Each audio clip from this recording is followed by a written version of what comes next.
Subcommittee will come to order. The chair recognizes himself for an opening statement. Good morning and welcome to today's oversight hearing, the first of this Congress of the Federal Communications Commission. Welcome back, Chairman Brendan Carr. Congratulations on your appointment as chairman. And welcome to Commissioner Anna Gomez. Look forward to your testimony today. And I want to extend a special welcome, or should I say welcome back, or maybe even welcome home to Commissioner Olivia Trusty. Congratulations on your confirmation, and welcome to your first oversight hearing in your old stomping grounds here at Energy and Commerce. It's always great for us to see a former staffer on the committee rise to such heights to be a commissioner on the FCC. We're really proud of you and appreciate you being here with us today. I know Mr. Latta is very proud of you as well. The FCC had an active 2025 that can be summed up in one word: deregulation. Under Chairman Carr, the FCC has taken significant steps to reduce barriers to broadband deployment, modernize outdated regulatory regimes, and delete obsolete rules. These efforts include preempting state and local barriers to wireless infrastructure deployment, which I appreciate. As some of y'all have heard me talk about, I'm too familiar with calls dropping too often when I'm driving around my own district. Reforming the satellite licensing process and ensuring the next generation 911 networks are reliable and interoperable. Another issue that I've made a top priority of mine over the years. And Chairman, I want to say thank you that the first official trip you took as chairman was to Western North Carolina to look at Hurricane Helene impacts on our communications network. So I appreciate the priority you've put on this issue. Together, these efforts will accelerate closing the digital divide, unleash the new space economy, and strengthen America's wireless leadership. I applaud the FCC for this great work. The FCC still has significant work ahead, including modernizing outdated media ownership rules. Last year, I led a bipartisan letter with more than 70 members of Congress urging the Commission to revisit its broadcast ownership caps. Local broadcasters remain the most trusted sources of news for most Americans, yet they now compete with an uneven marketplace shaped by well-resourced new entrants, most notably big tech. Burdened by outdated regulations, local broadcasters are increasingly unable to compete, a reality reflected in newsroom closures and the growing concentration of influence among national networks and social media platforms.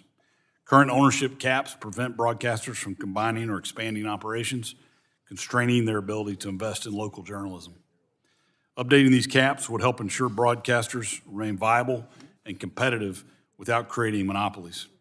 It would empower local stations to better compete against dominant platforms. I urge the Commission to keep these realities in mind as you continue your deregulatory agenda. A huge accomplishment this year was the Working Families Tax Cut Act, direction to the FCC to auction 800 megahertz of spectrum for commercial use. Making the spectrum available is essential to America's leadership in 5G and 6G.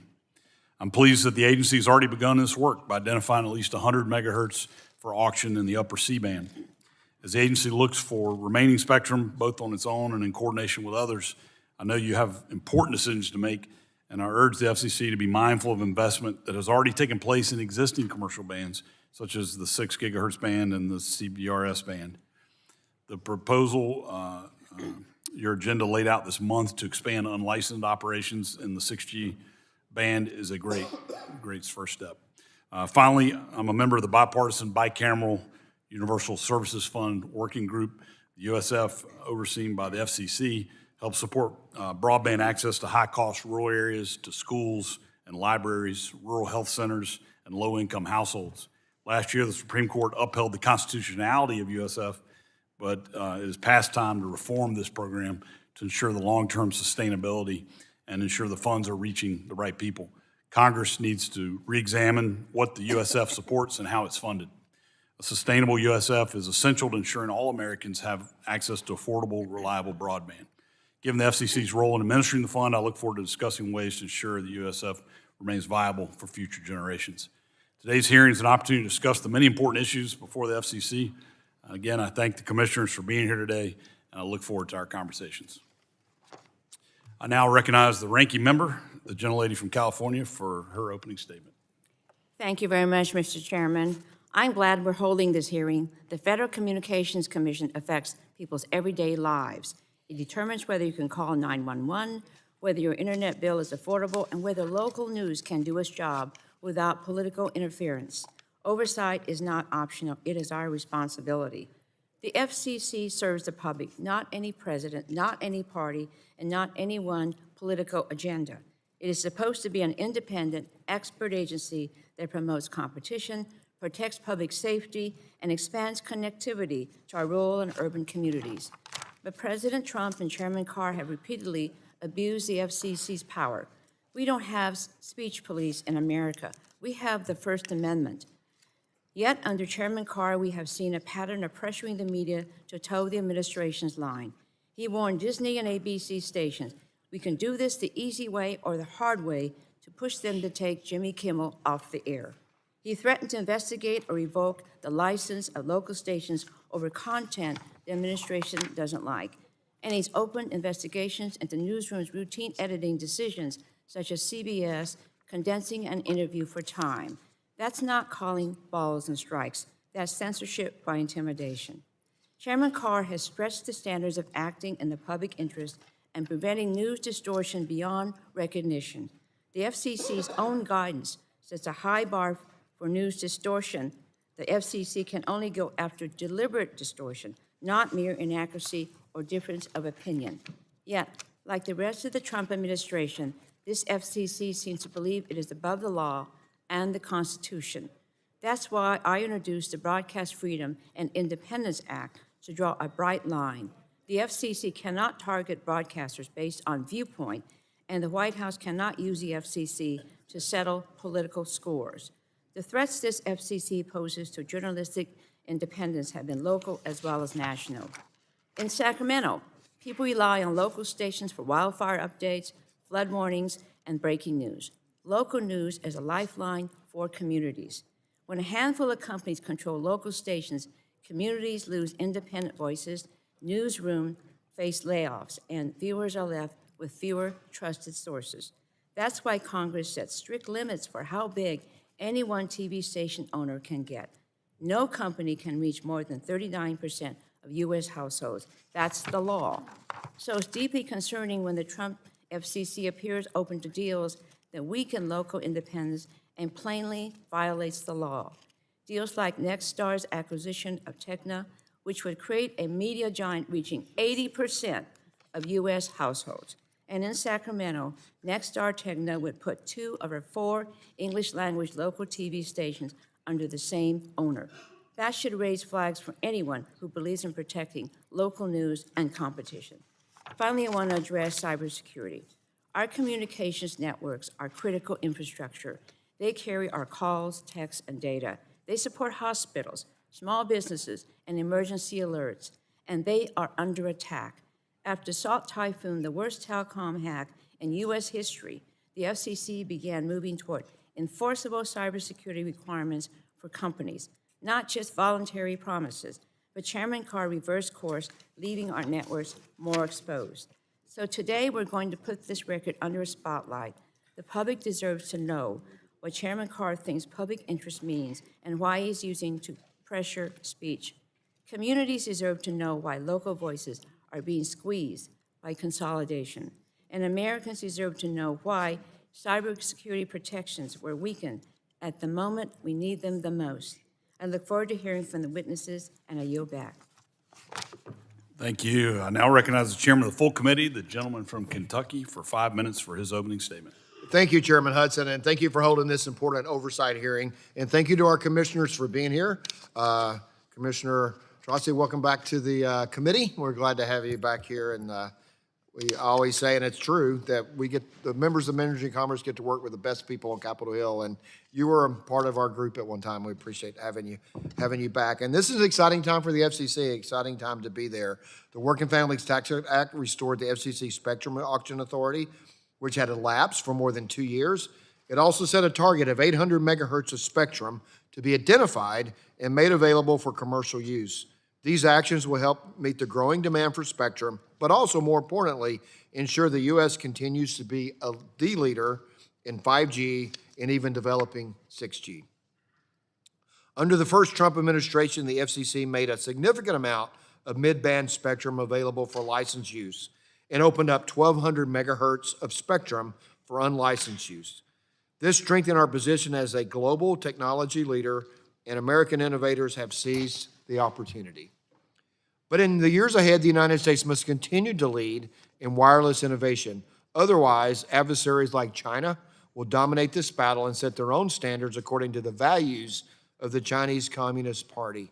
That is harmful to both our economic growth and our national security, and I would say the security of the world. Facing these risks, we must act quickly. I am pleased that the Commission under Chairman Carr has already started implementing aspects of this law and has prioritized security throughout the communications sector. Another area where the FCC is working to maintain and expand American leadership is in space. Under Chairman Carr's leadership, the Commission has been hard at work modernizing satellite regulations. We have seen significant investment in innovation in space in recent years. Americans have long relied on GPS and other satellite-based communication services, but today, more Americans use satellite services for connectivity at home and on the go. I am pleased that the Commission has made this a priority. Finally, I have noted several times during this Congress the urgency of updating media regulation to allow regulated industries the opportunity to compete against new platforms, and specifically the big tech companies who are competing with broadcast and cable companies for advertising revenue and viewership. It is important to remove outdated regulations, and I appreciate Chairman Carr's efforts to modernize these legacy regulatory structures to reduce burdens on incumbent industries. This is an important time for the FCC. I look forward to hearing from the commissioners, and I yield back. Thank you, Chairman. Now recognize the gentleman from New Jersey, the ranking member of the full committee, for 5 minutes for his opening statement. Thank you, Chairman Hudson.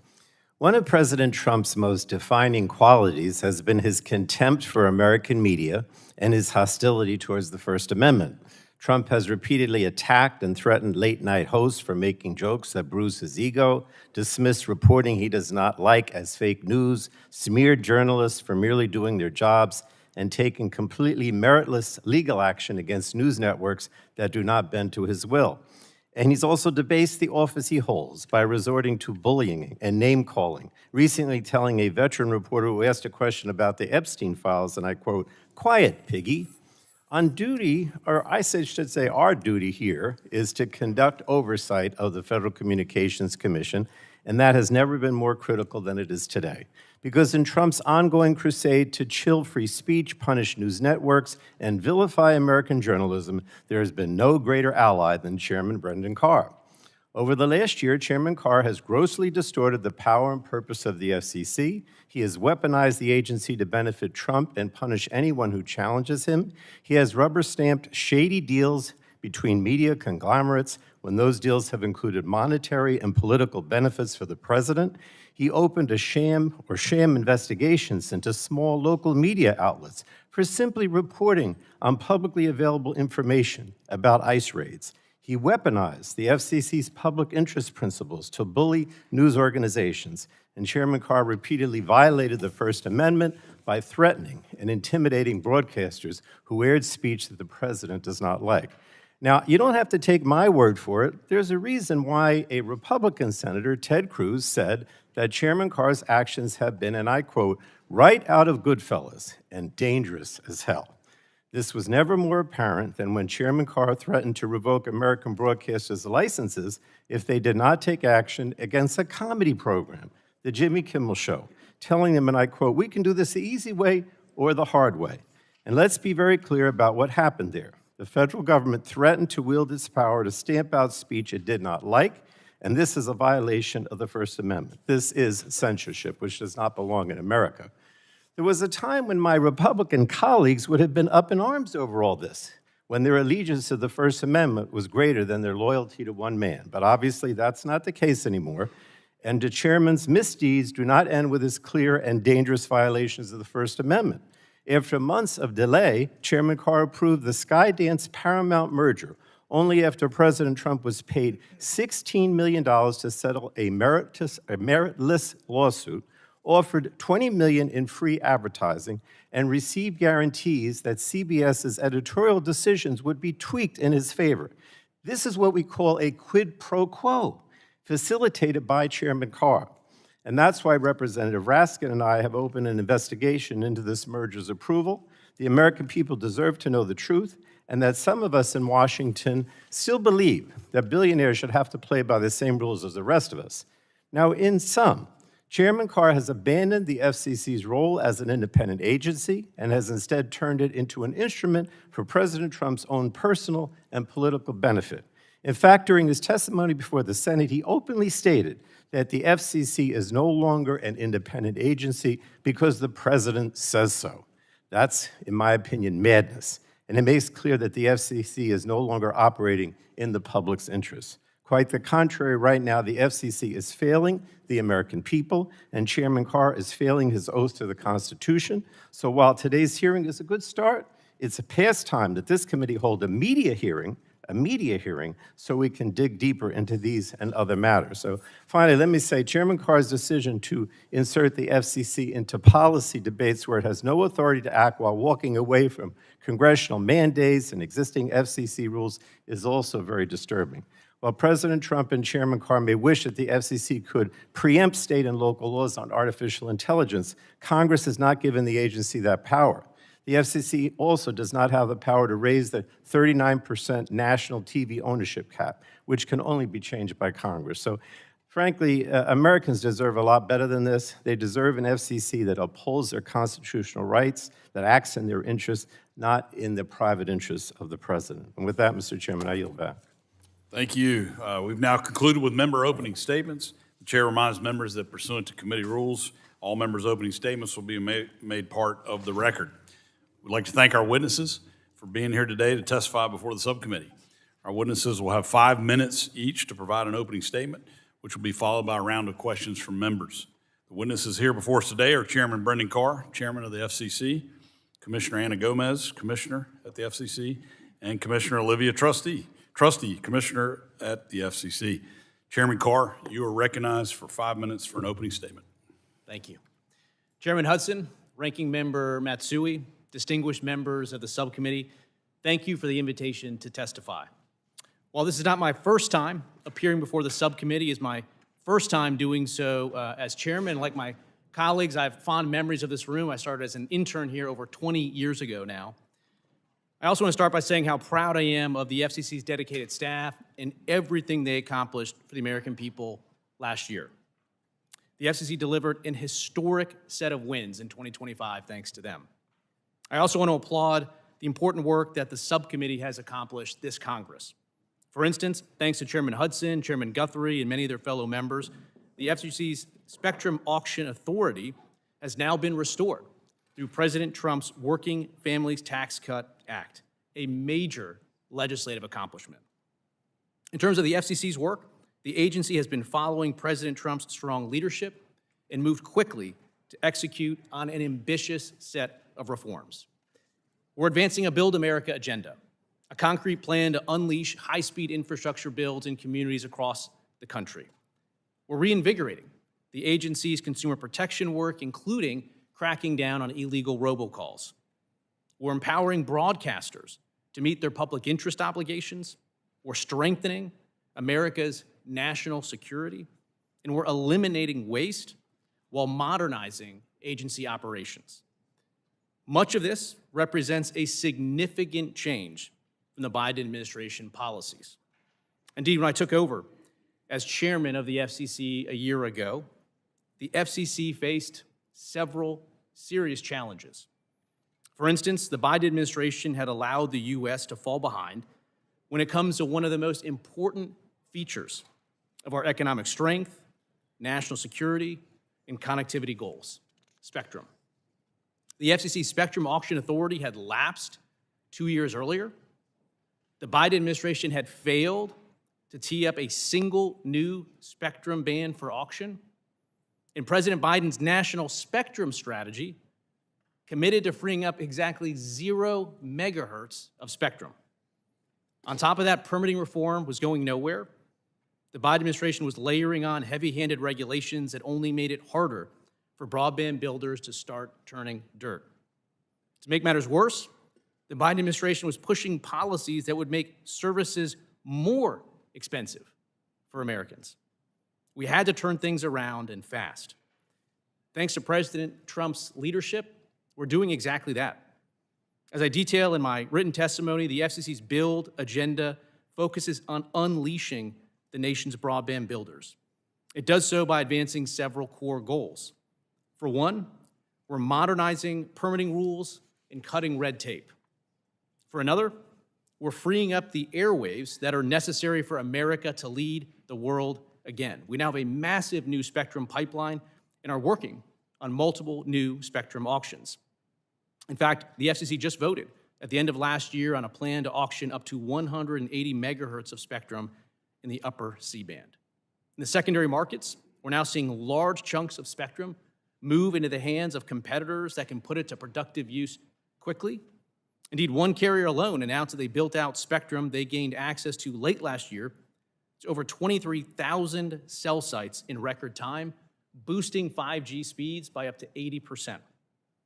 In all of this, President Trump and the FCC are looking out for America's blue-collar workers.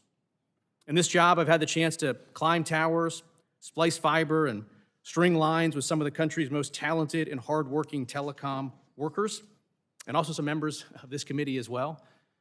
So it's important to me that the FCC do its part to strengthen the nation's telecom workforce. We're already seeing changes. Providers are now adopting faster payment cycles. They're closing loopholes that allowed foreign fly-by-night groups to swoop in and undercut U.S. workers, and they're improving safety. Finally, the FCC is now pushing the largest deregulatory effort in the agency's history. To date, we've teed up for removal over 1,000 rules. In all of this, we're seeing good results, including on affordability, where data just out shows that prices for wireless plans are now down over 4% since last January. I look forward to continuing to work with all of my commission colleagues and the agency staff to deliver on this important agenda. And in closing, I want to thank you again for the opportunity to testify. I look forward to your questions. Thank you. Commissioner Gomez, you're recognized for 5 minutes for your opening statement. Thank you. Chairman Guthrie, Ranking Member Pallone, Chair Hudson, Ranking Member Matsui, Vice Chair Allen, and members of the subcommittee, thank you for the opportunity to appear before you today. It is worth stepping back and asking where the FCC has been directing its energy. Too often, that energy has gone into culture war fights rather than protecting consumers and expanding access to reliable, affordable broadband. From my perspective, the FCC has drifted from its mission in ways that should concern this committee. Let me begin with the First Amendment. For months, this FCC has asserted an apparent roving mandate to police speech that this administration does not like, invoking an undefined and unchecked concept known as the public interest standard. This standard is being treated as a license to weigh in on content, viewpoint, and editorial judgment. The FCC's job is not to police content, root out media bias, or guarantee favorable coverage for any administration. Its responsibility is to regulate communications infrastructure and markets, not censor the speech that flows through them. Both the First Amendment and the Communications Act protect against the FCC interfering with speech and engaging in censorship. In a free society, the government does not get to decide what speech is acceptable or aligned with its views. When the government's media regulator claims the power to judge content or to police bias, we move away from oversight and toward censorship and control. That is why it is so important for the Commission to define what it means by the public interest standard, something I have called on it to do repeatedly. It is also why Congress must insist on guardrails and protect against the FCC acting as an arbiter of free speech. I do want to acknowledge the Commission's continued bipartisan work on robocalls, which remain the FCC's top source of consumer complaints. But beyond that, we are seeing the FCC retreat from core responsibilities that help make communications more affordable, more transparent, and more accessible. Affordability is now one of the biggest barriers to staying connected. Programs like the Affordable Connectivity Program helped millions of households afford basic service. When that support lapsed, the impact was immediate. Yet the Commission has failed to treat that loss with the urgency it demands. Instead, what we have seen is a clear pattern of retreat from practical, consumer-focused initiatives. The Commission eliminated E-rate support for school bus connectivity and hotspot lending by schools and libraries.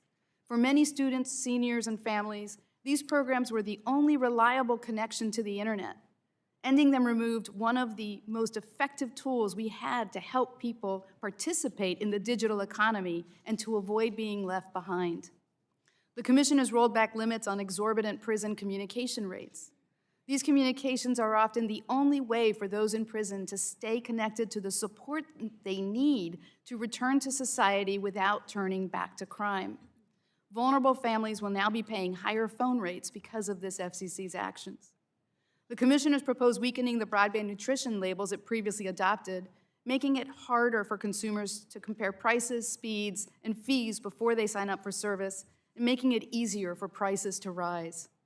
The Commission has stalled the cybersecurity trust mark after years of bipartisan work, leaving consumers without a practical tool in an increasingly risky digital marketplace.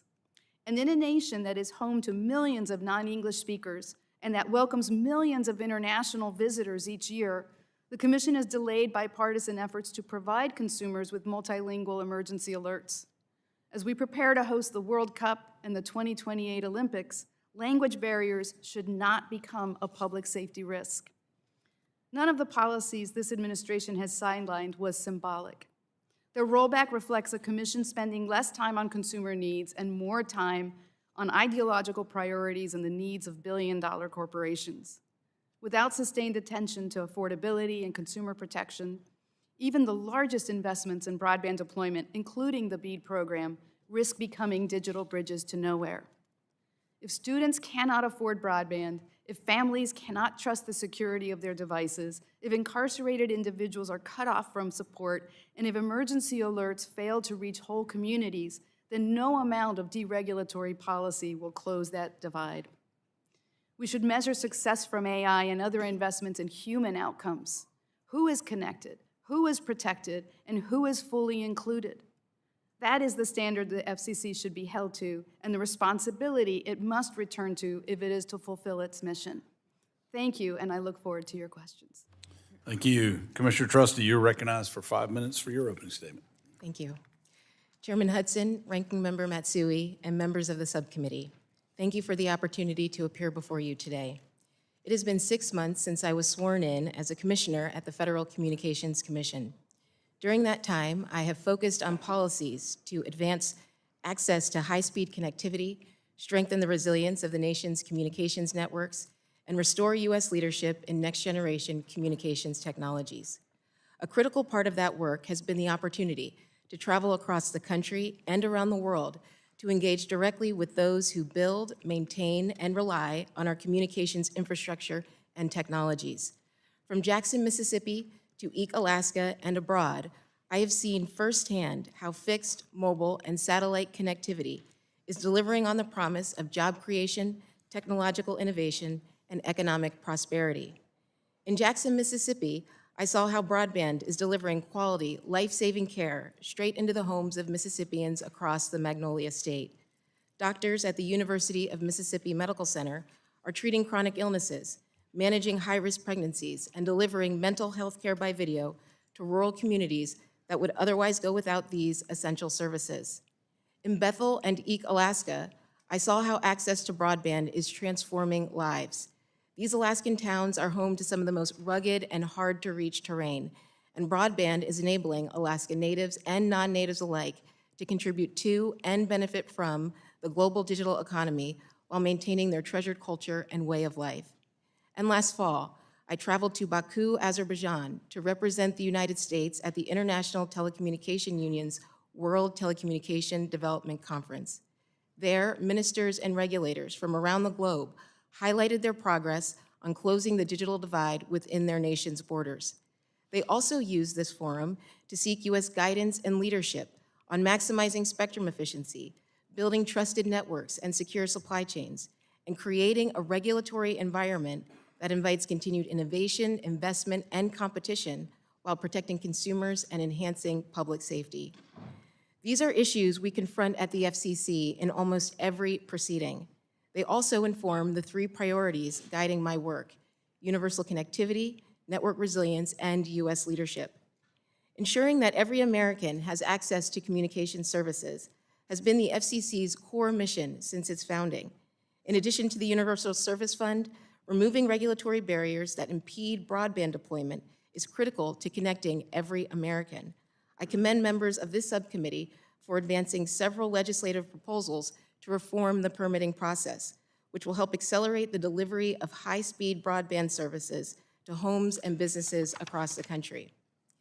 In an era of growing digital hostility, however, achieving universal connectivity requires increased focus on the deployment of trusted and resilient network infrastructure.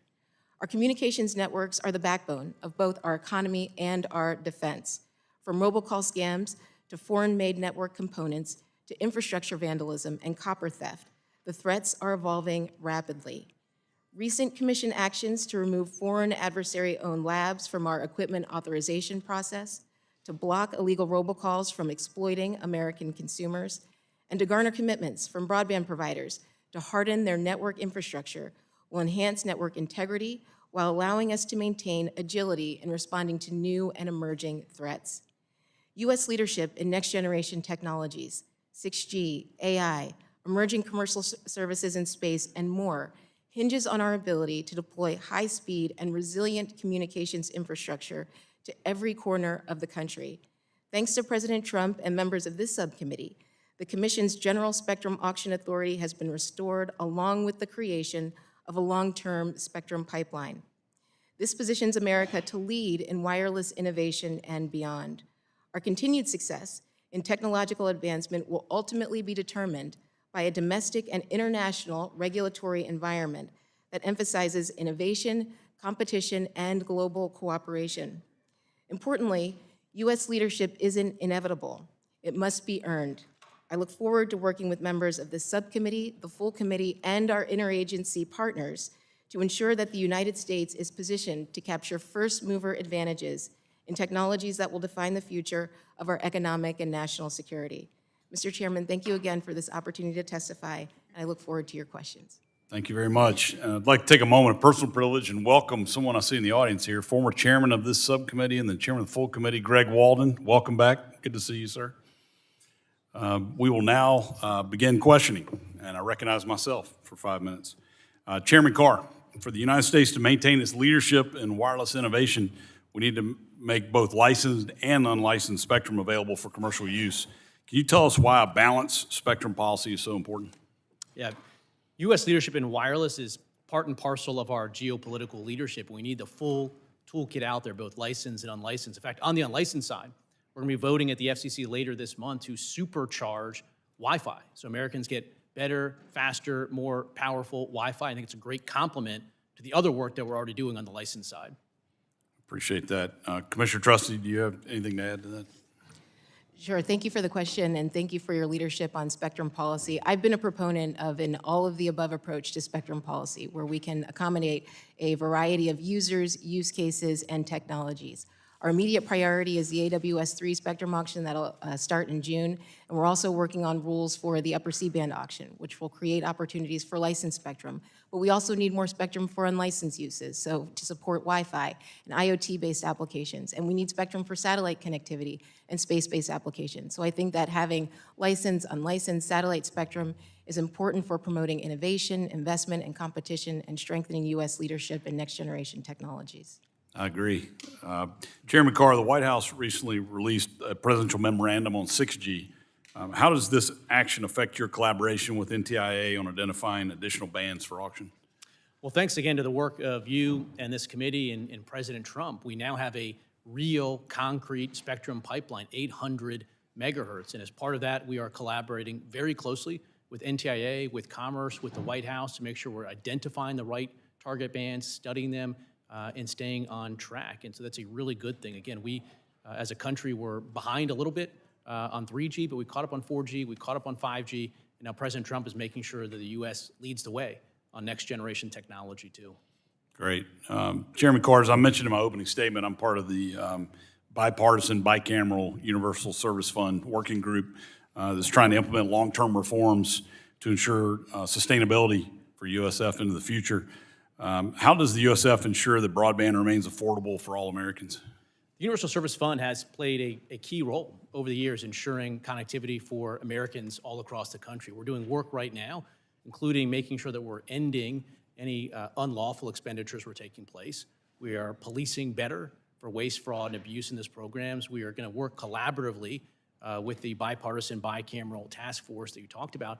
And more generally on affordable, we are making some really good progress there. Again, just recent data out, wireless cell phone plans are down 4% since January 2025 alone. They're down over 7% from Biden-era highs. Right when we came into office, we ended a Biden-era plan that could have spiked the price of internet services for Americans living in apartment buildings by at least one study up to 50%.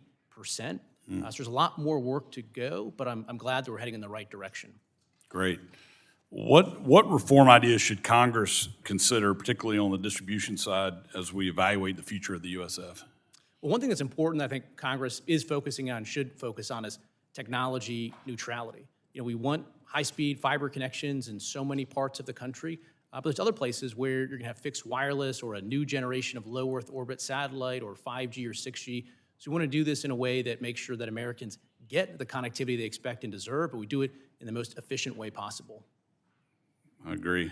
So public safety communications, also a top priority of mine. Includes everything from upgrading our 911 systems to NG 911 to ensuring that we quickly restore communications following a disaster. Again, I appreciate your visit to Western North Carolina and looking at this issue. What are your top priorities in improving our public safety communications? Well, your call to 911 absolutely always has to go through. That's a system that we never want to see fail. And we're taking a lot of steps to harden that. We are working to collaborate across different industry segments, including power and utility and telecom crews, so that when you rush into a place like Western North Carolina after Helene, that we're making progress and not stepping on each other. So we're encouraging that, and we're taking other efforts to encourage this broader transition to all IP networks, which again, can really strengthen the resilience and performance of the 911 and public safety system. Great, I appreciate that. My time is getting very low, and I can't hold everybody else accountable if I go over, so I believe I'll stop and recognize our ranking member, Ms. Matsui, for 5 minutes for your questions. Thank you, Mr. Chairman. The Trump administration is weaponizing the FCC to punish speech it doesn't like. A free press is supposed to hold power accountable.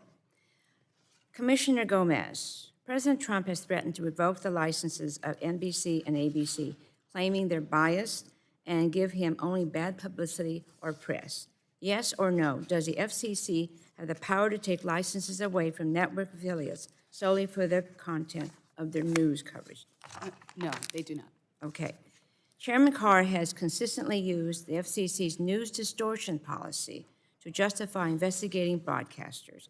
Can you briefly describe the news distortion policy and whether, in your view, it allows the FCC to revoke or not renew a broadcast license for perceived bias?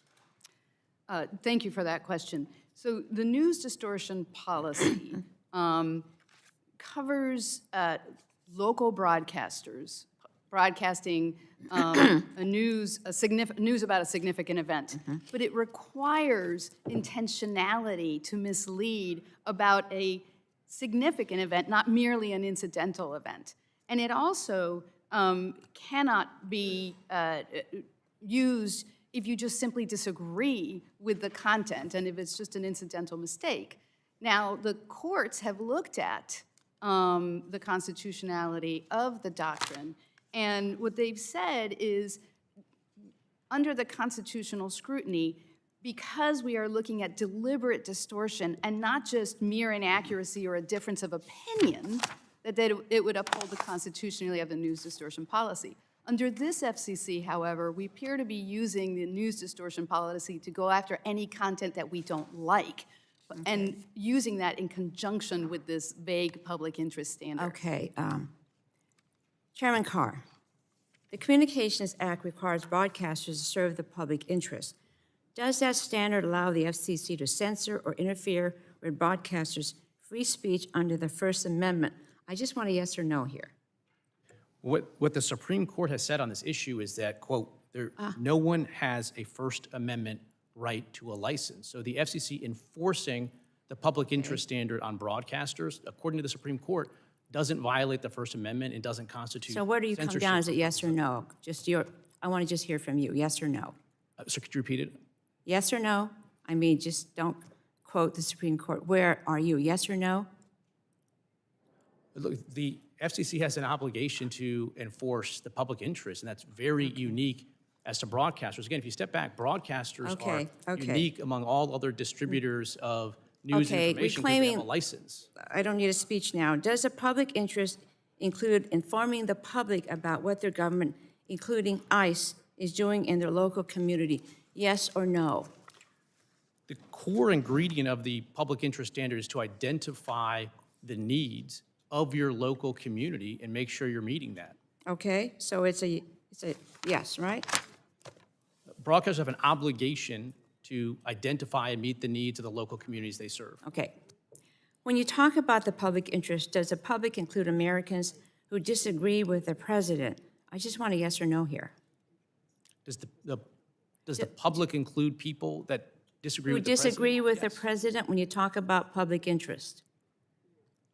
Does that include Americans who disagree with the president? I just want a yes or no. Yes, the public includes people that Okay. disagrees with the president.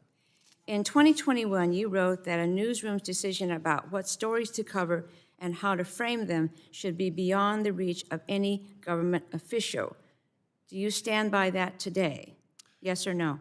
Yeah, in that context, there were members of this committee that wrote letters to cable companies, which again aren't broadcasters, no public interest obligation, and they pressured those cable companies to drop cable channels, Fox News, OAN, and Newsmax, because the members of this committee described them as right-wing outlets. I think when the Okay. Democrats on this committee did that, it was wrong.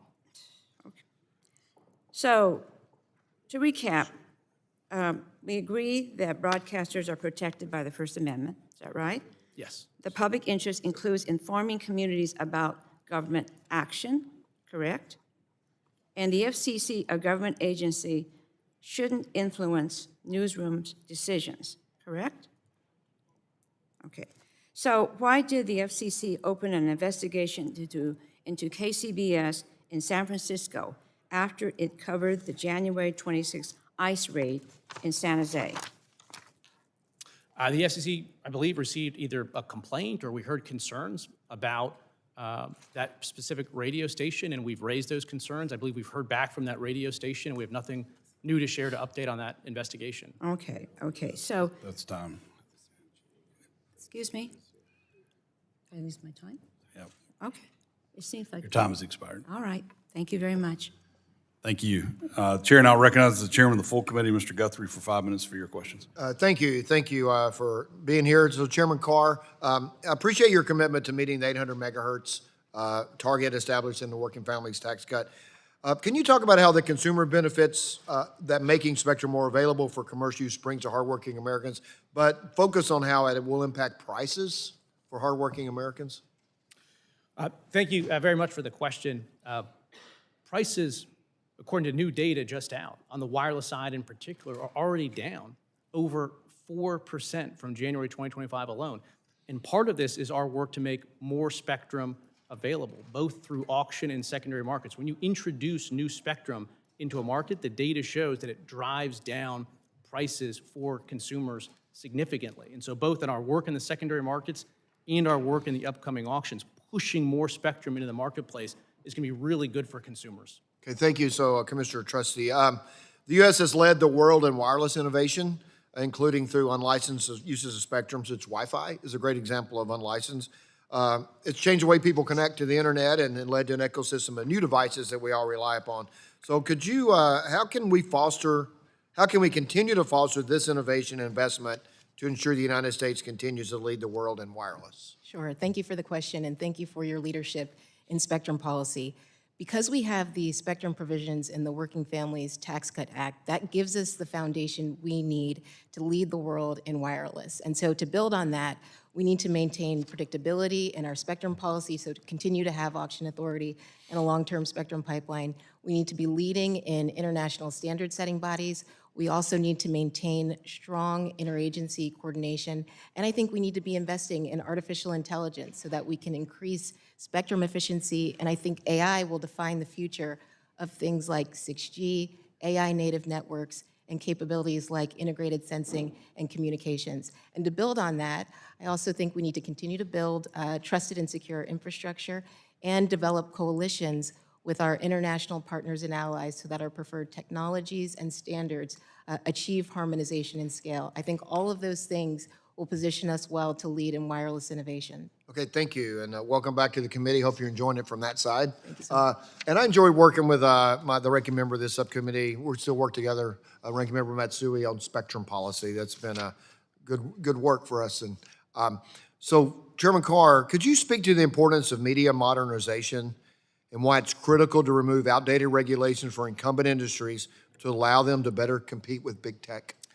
Well, one of the main concerns I have with respect to media policy is you have, on the one hand, all these individual licensed local TV stations.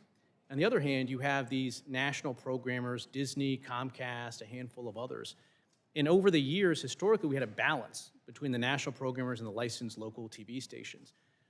But recently, what we've seen is those national programmers have just consolidated and amassed a massive amount of power. We're losing that balance between the national programmers and the actual local TV stations. In some cases, they're becoming just a mouthpiece for programming being produced by those national programmers. So the thing that we're trying to push the hardest on our media policies is to re-empower those local TV stations to compete in this modern media marketplace. Okay, thank you. And also, Chairman Carr, space is expected to dominate the upcoming World Radio Communications Conference. I think Commissioner Gomez told me yesterday he has been very involved in the radio communications conferences. I'm deeply concerned about what China and Russia are doing in space. And that being said, our friends across the Atlantic have been making it difficult for the American companies to operate in the European market. Chairman Carr, from your perspective, how do we posture the U.S. for success? And do you think there's still room for partnership with our partners in Europe? One thing I have credit to my predecessor, Chairwoman Rosenworcel, she stood up a new space bureau inside the FCC. And one thing that we're doing is really supercharging those efforts there. Right when I came in, we cleared out over half of the backlogs that had been there. We recently approved a next generation constellation into low Earth orbit. And we did that in roughly half the time that it had taken the FCC to approve the prior updated constellation. And so, as you point out, China wants to dominate in low Earth orbit and up and down all orbital slots. I have about 30 seconds. So what in this area, what can the committee do to help? Is there legislative need for you, or what can we do to help you? You know, the FCC needs to continue to move faster in this space, and legislative efforts to help lock that in would be a good thing. Okay, thank you. I have 15 seconds left, and I will yield them back. I appreciate that, Chairman. The Chair now recognizes the ranking member of the full committee, Mr. Pallone, for 5 minutes for your questions. Thank you, Chairman Hudson.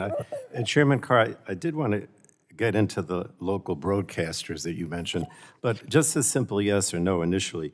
You recently stated that the FCC is not an independent agency. True? Yes or no? I said the FCC is not formally speaking an independent agency. Okay. But to me, that is very much contradictory to what you said in 2022 when you testified before this very subcommittee, and you made it clear that Congress made the decision that the FCC is truly independent, not the president, and certainly not you, that it is an independent agency. So I think you're kind of hedging a little bit when you say that you think it is an independent agency, because I think you repeatedly said that it's not, but whatever. Let me get to Commissioner Gomez. Can you discuss the importance of the FCC's independence from political interference, if you will? Thank you for your question. Congress set up the FCC as an independent agency because it feared that the agency should not be subject to the whims of one person or one political party.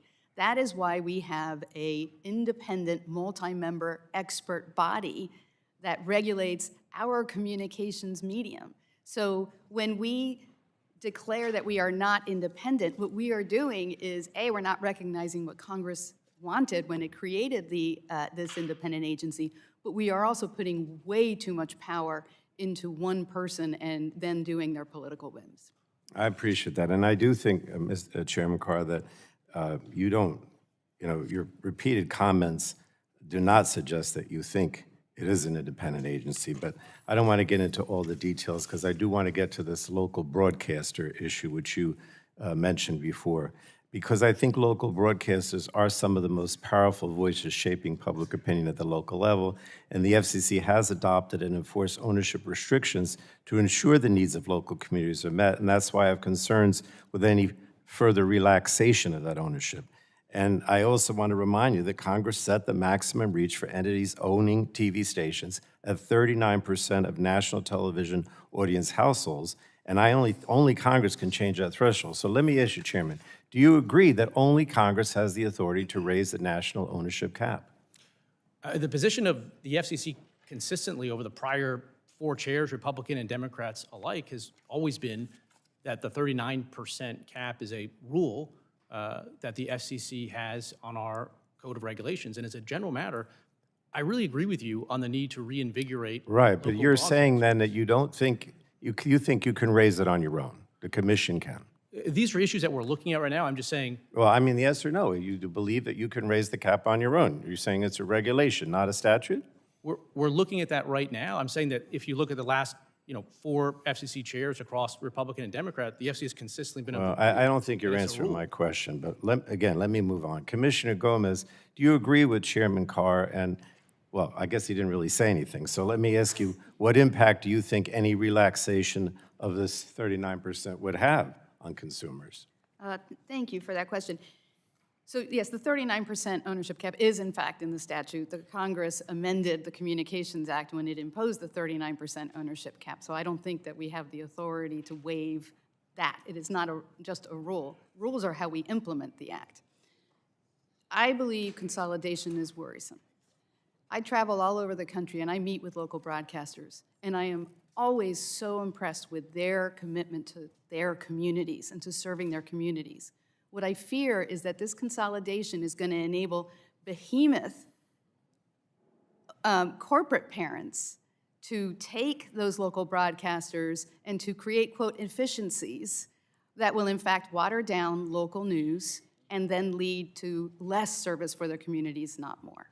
Well, thank you. One more question. I had a lot of discussion with the chairman about the public interest or the public interest standard, but I really believe that under Chairman Carr's leadership, the FCC has really not served the public interest, but rather the personal or political interests of President Trump. So let me ask you, Commissioner Gomez, has the FCC under Chair Carr's leadership been guided by the public interest standard as you would expect, especially when it echoes President Trump's threats to take away broadcast licenses for merely criticizing him? How was that in the public interest? Fundamentally, it's important to note that we are subject to the First Amendment and to the Communications Act prohibition on censorship. We cannot use this vague and undefined and unchecked term, the public interest, in order to go after any content we don't like. What we are seeing under this administration is retaliation against speech and reporting that this administration doesn't want in order to get coverage that this administration wants. That is not a good use of the public interest standard, and we need to define what we mean by that. The gentleman's time has expired. Thank you, Mr. Chairman. Thank the gentleman. Chair, now recognize the Vice Chairman of the Subcommittee, Mr. Allen, for 5 minutes for your questions. Thank you, Chairman Hudson, and also Chairman Carr and other members of the commission for being here today. And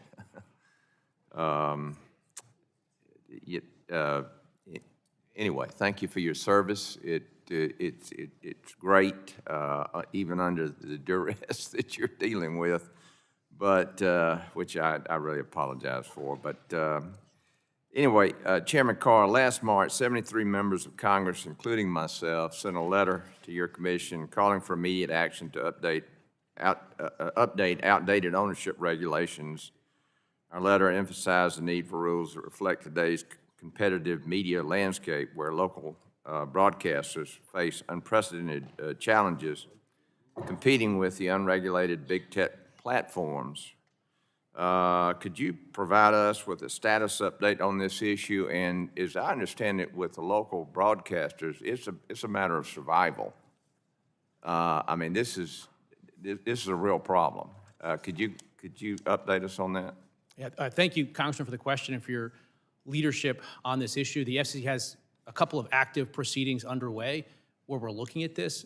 Again, my North Star through all this media policy is I'm not interested in seeing the national programmers, Disney and Comcast, amass any more power than they already have. I think one thing that we have to try to look at, whether it's this proceeding or otherwise, is how do we create some better structural competition to them? Because to your point, if you look at local news right now, it's principally being driven by local broadcasters. We used to have thousands of local newspapers across the country. I know in your experience, you're seeing them close down or at least stop physically printing by the dozen. What I don't want to see, and I think the conversation that we should have in Congress is, if we care about local news and local reporting, how do we make sure that those local TV stations continue to be economically viable? Because we don't want them to go the way of so many newspapers. I don't think we'd be better off as a country if we lost them.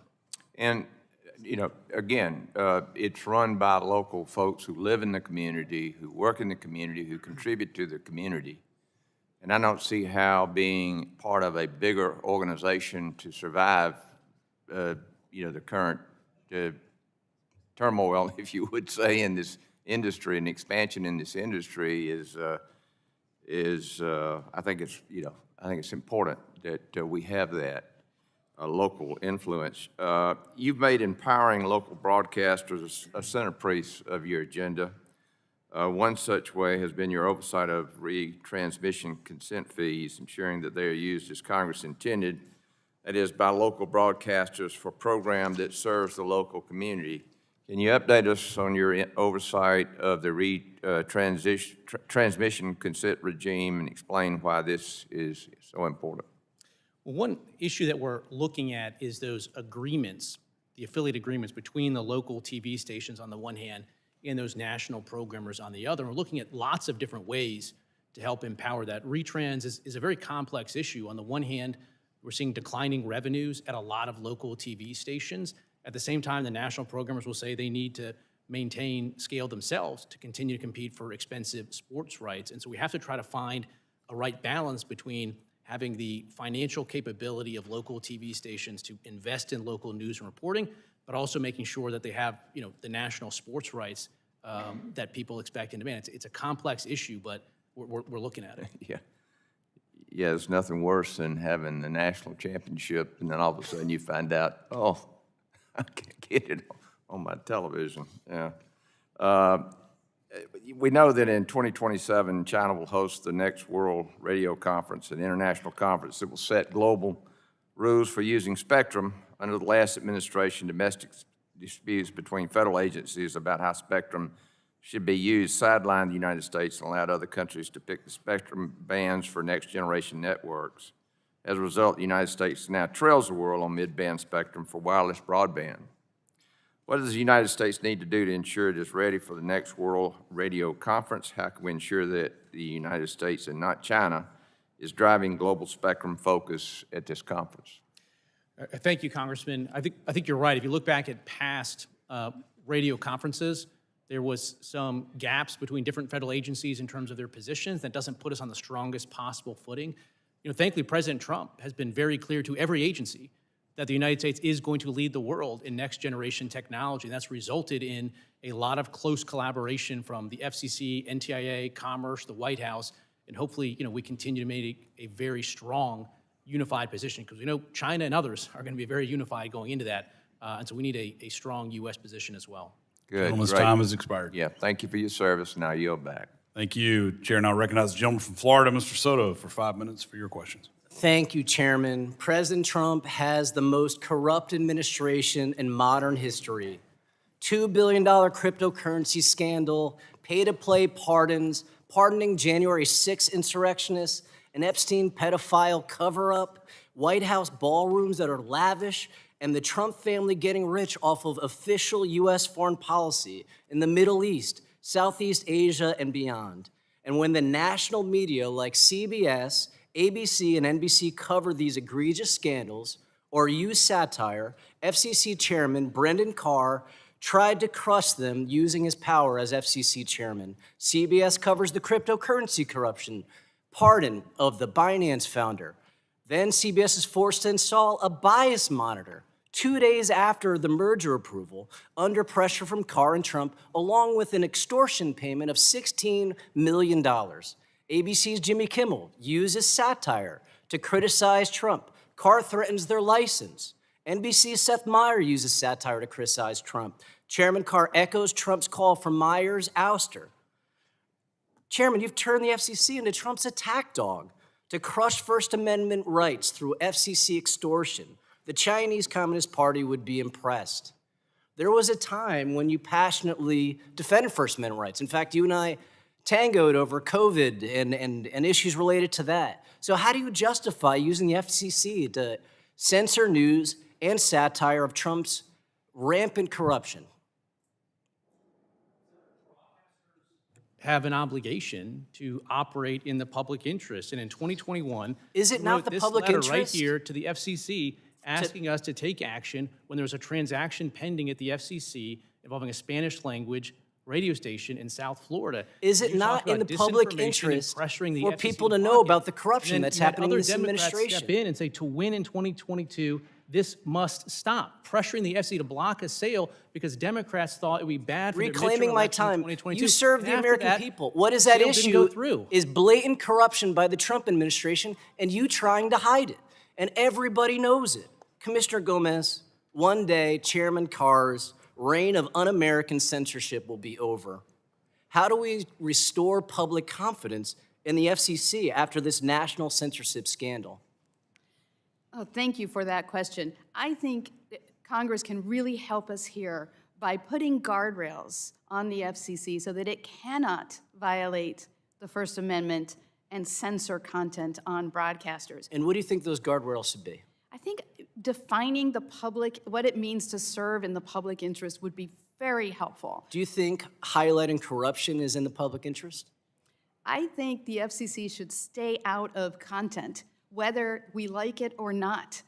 And that is the problem, is this administration wants to retaliate against news organizations that have the temerity to report factually about this administration. Well, the history books will not be kind to that. It's been over a year since Trump took office, and we still don't have rural broadband in rural communities like mine and others. You came to my district a while back in Orlando to hear from veterans who utilize internet to help with their health care. What has the effect been of the BEAD program still not being rolled out across America with regard to consumers? Yes, it is so important for us to be able to participate in this economy today, the digital economy, to have access to affordable broadband. And the communities that don't have that are getting further and further left behind. And as you know, when we came, we were talking about the Affordable Connectivity Program and how important that was to veterans to be able to make their meetings and their health care appointments without having to, in fact, travel. It saved them days of painful travel.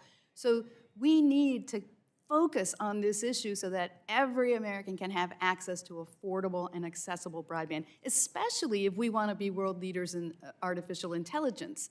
It is so important. And what happens to rural businesses, farms, ranches when they don't have access to high-speed broadband?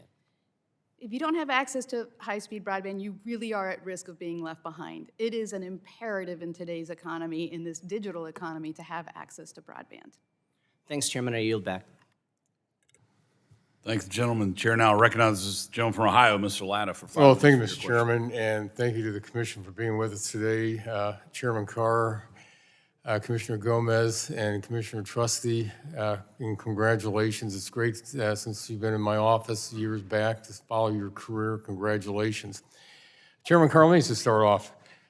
With the BEAD program, how much shovels in the ground were there in the Biden administration? The BEAD program was President Biden's $42 billion plan to connect millions of Americans to high-speed internet. And after over 1,000 days of the Biden administration implementing it, not a single shovel's worth of dirt was turned. Now, President Trump and Secretary Lutnick and NTI Administrator Roth have come in and they've turned that program around, and we're finally going to be seeing dirt turning and Americans getting connected. So I just want to make sure I heard that correctly. Nothing happened in the Biden administration. Let me turn to another topic I know that you and I talked about through the years, especially when we had this Spectrum Authority auction lapse. Because how far did we fall behind in this country when we didn't have that authority to sell spectrum? And the other question I'd like to ask is this, because it's always one of the things that we always worry about. How much money did we lose in that time frame from not being able to have that auction authority? Yeah, during the Biden administration, the FCC's Spectrum Auction Authority lapsed for the very first time ever, and that enabled other countries, China and others, to leapfrog the United States. We fell several hundred megahertz behind them. But thankfully, this Congress came together, President Trump came together, and passed a working families tax cut that created a strong pipeline of 800 megahertz. And again, every time you bring spectrum online, that drives down prices for consumers, and so that's what we're doing right now. So I understood that correctly. It was during the Biden administration that authority lapsed. Let me ask you another question, because this just came in. I know that we talked about this for years, and I worked on legislation on robocalls and trying to protect the public out there. And I know that in reading your testimony that the commission wants to move forward and make sure that we protect people out there from these robocalls that people are getting. Well, thank you. Robocalls obviously are our number one consumer complaint, and right now we're building on the long-term bipartisan work of the agency on this. One thing we're doing is historically the FCC would focus on a very small number of robocallers that generate a lot of calls, and they would fine them hundreds of millions of dollars, but those fines would largely go uncollected. And what we're doing now is we're picking up on something we did in the last administration, which is to kick providers out of our robocall mitigation database if they're not doing enough to fight illegal robocalls. And that effectively cuts them off from the U.S. telephone network. And more generally, we're going at every single portion of the life cycle of illegal robocalls and making it harder for the bad actors to get their calls through, including we're looking particularly at foreign-originated illegal robocalls. Well, I know the American public out there is going to appreciate your work on that, because I know I just got a call the other day from a constituent that had problems with robocalls coming into their business. Commissioner Trusty, you know where I'm from and what my area looks like. And there's areas out there, of course, that we don't have broadband. And I know I worked years back making sure that we had accurate maps before we'd spend money to make sure that dollars were spent. And in your testimony, you talk about some of the things you're really focusing on. And one of the things I think it's really important you talk about is when we talk about rural health care and telehealth. And I know when I'm in my rural hospitals, they can't afford to have a lot of different programs, you might say, or docs doing certain procedures, or especially on the mental health side. Could you just elaborate a little bit on the mental health side and the telehealth side?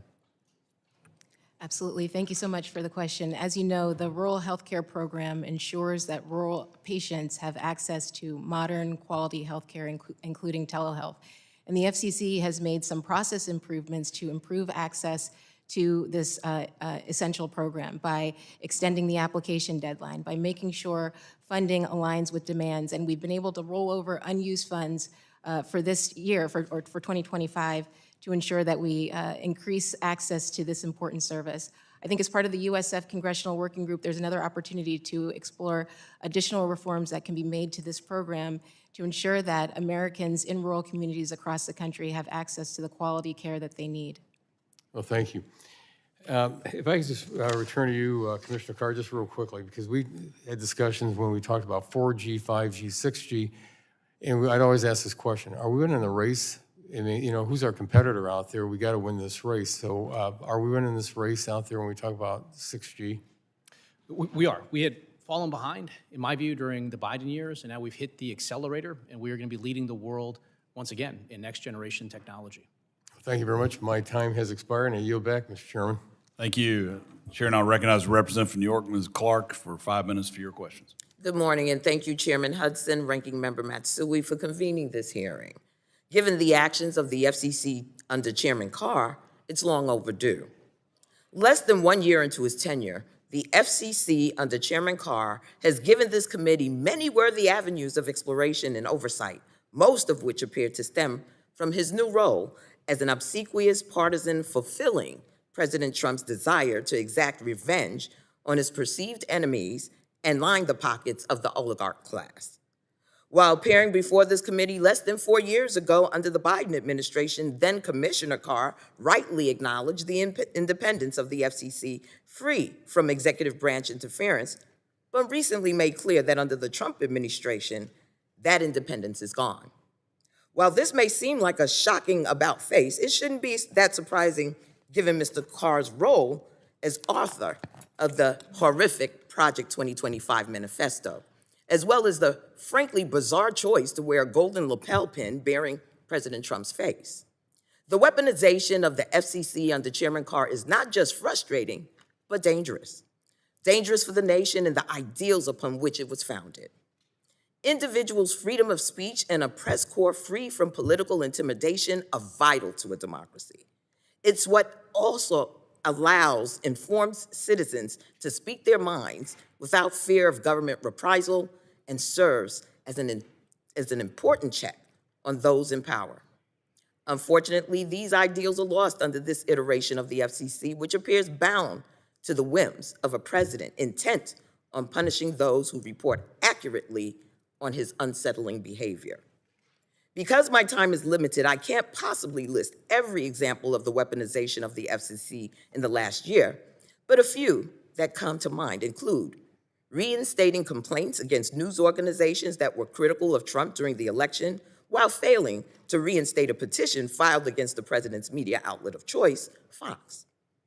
Ordering baseless investigations into NPR and PBS, using mergers to extract political revenge, and more, such as withholding approval of the Paramount Skydance merger until Trump's personal lawsuit was settled with financial payment.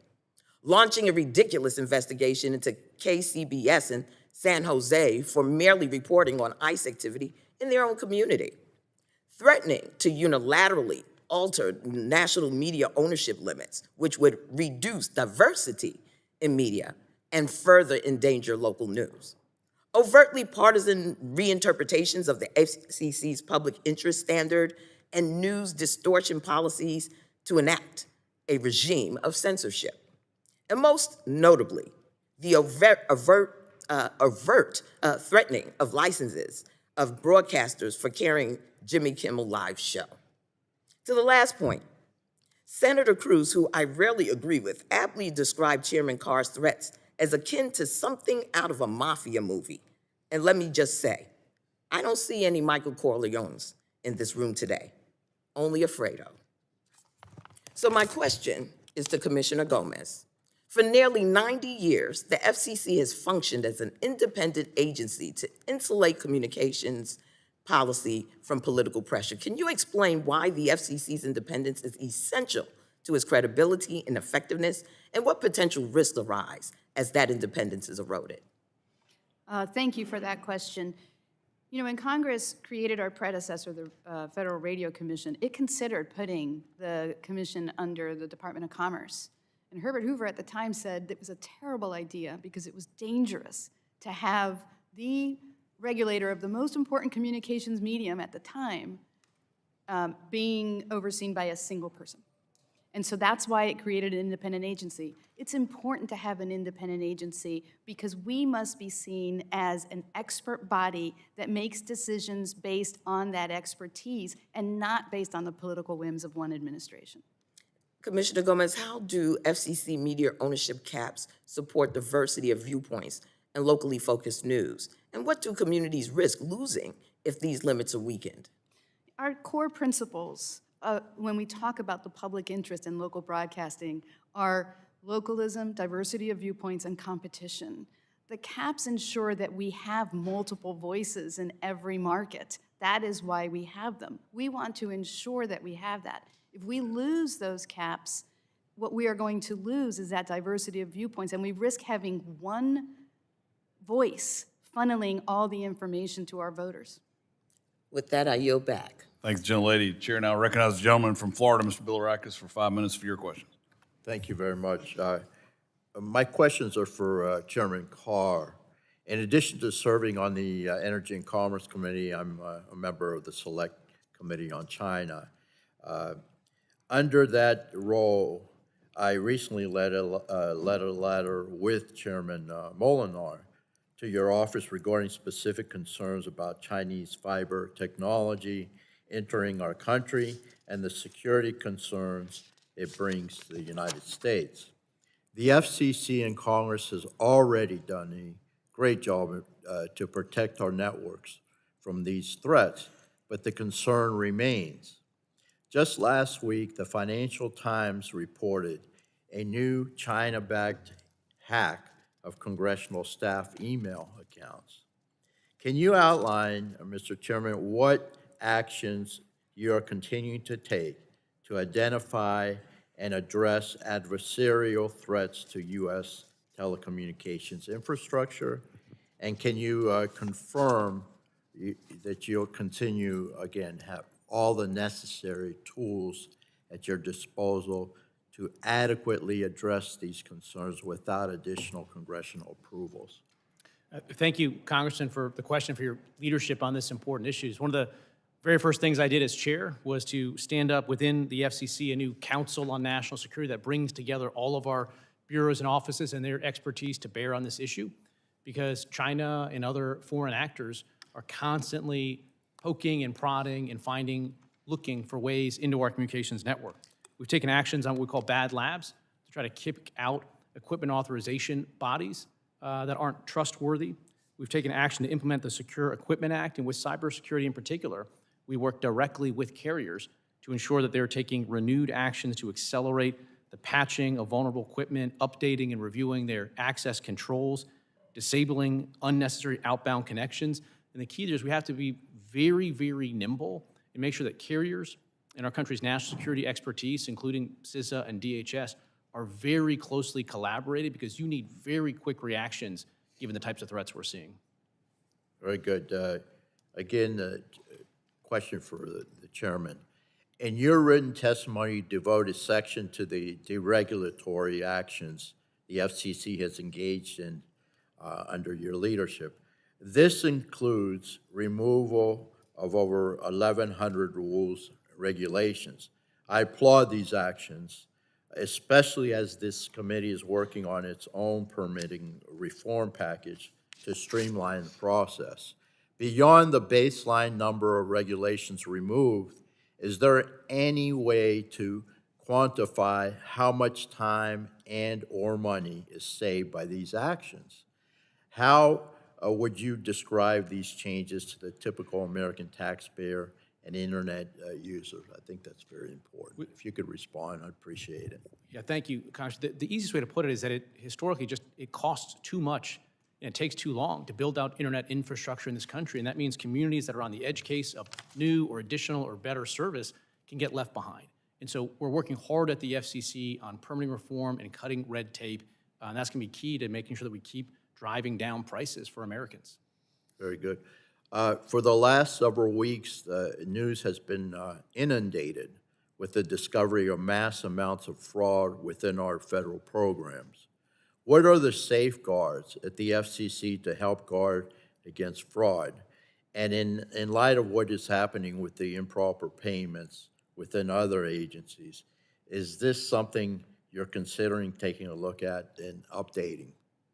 We're in the midst of continuing to reinvigorate our work to detect and root out waste, fraud, and abuse. Just recently, we took action, for instance, with respect to California. California had a state lifeline program that had decided that they were going to stop sharing relevant information with certain federal agencies. And that opened the door to potential waste, fraud, and abuse. So we revoked California's ability to opt out of that program. And now we're putting everybody through this national database. We're also finalizing some work right now on some additional steps that we can take with respect to our Lifeline program to make sure that those benefits are flowing only to those Americans that Congress intended them to. Very good. Thank you very much, and now I yield back. Thank you, gentlemen. Chair now recognizes the gentleman from California, Mr. Peters, for 5 minutes for your questions. Thank you, Mr. Chairman, for calling this important oversight hearing. In 2021, Congress voted to invest a total of $65 billion in the Broadband Equity Access and Deployment Program, or BEAD, to advance universal broadband access, with over $1.8 billion reserved for my home state of California. By the end of the Biden administration, state deployment offices had made progress to the long process requirements, guidelines, and mandated studies, including in the law. They made awards to grantees who were committed to building fiber lines to hard-to-reach areas and strengthening connectivity in underserved areas. However, lamentably, there were no shovels in the ground, and I was one of the people who joined Republicans to criticize how long it had taken for that to happen and to be an advocate for permit reform in this field and in others. But by the beginning of 2025, states were ready to begin their build-outs, and the Trump administration decided to issue new regulations which halted any progress.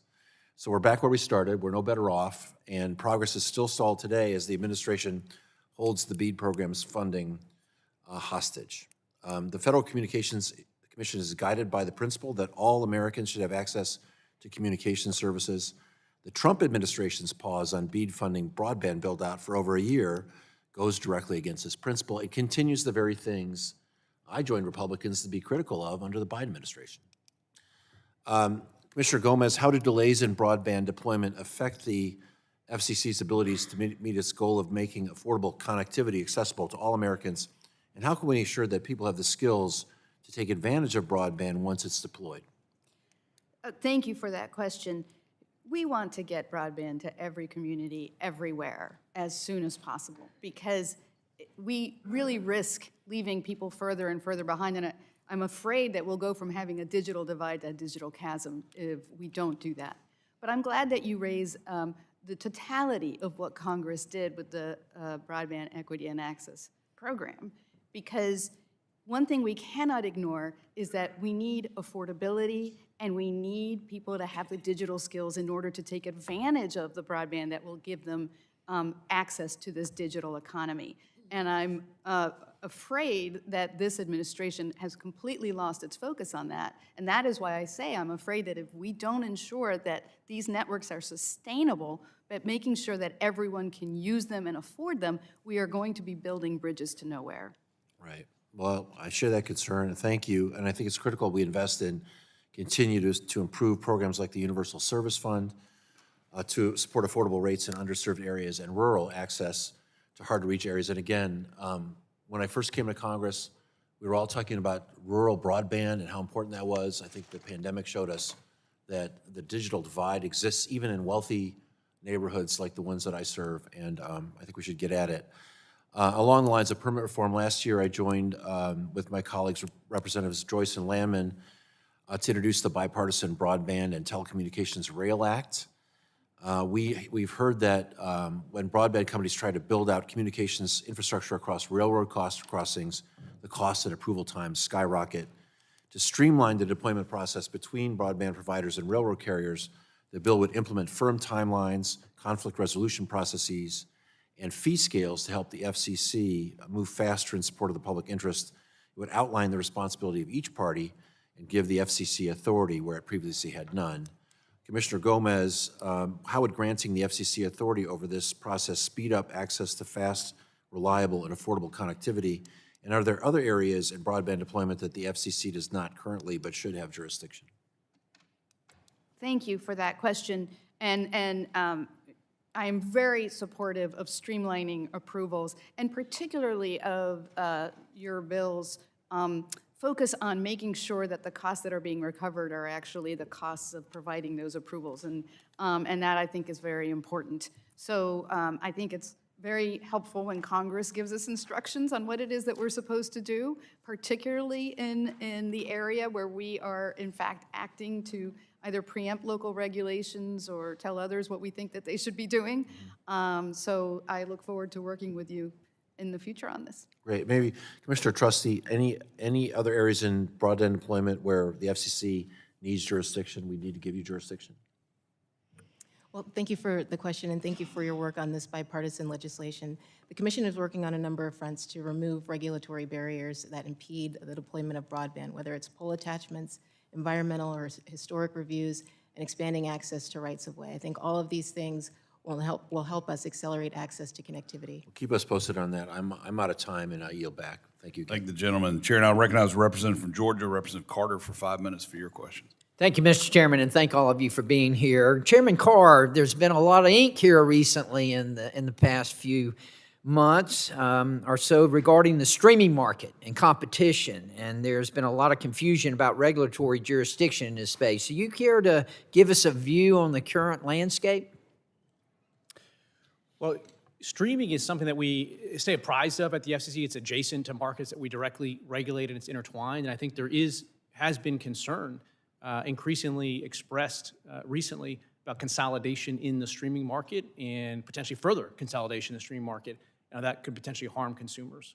Great. Thank you, Chairman Carr. And I'm going to jump straight into some my next inquiry regarding broadband permitting reform. And As you know, I've introduced the American Broadband Deployment Act of 2025 to help cut red tape in the speed broadband build-out and to close the digital divide across America, which has been passed on to the full committee and awaits floor consideration.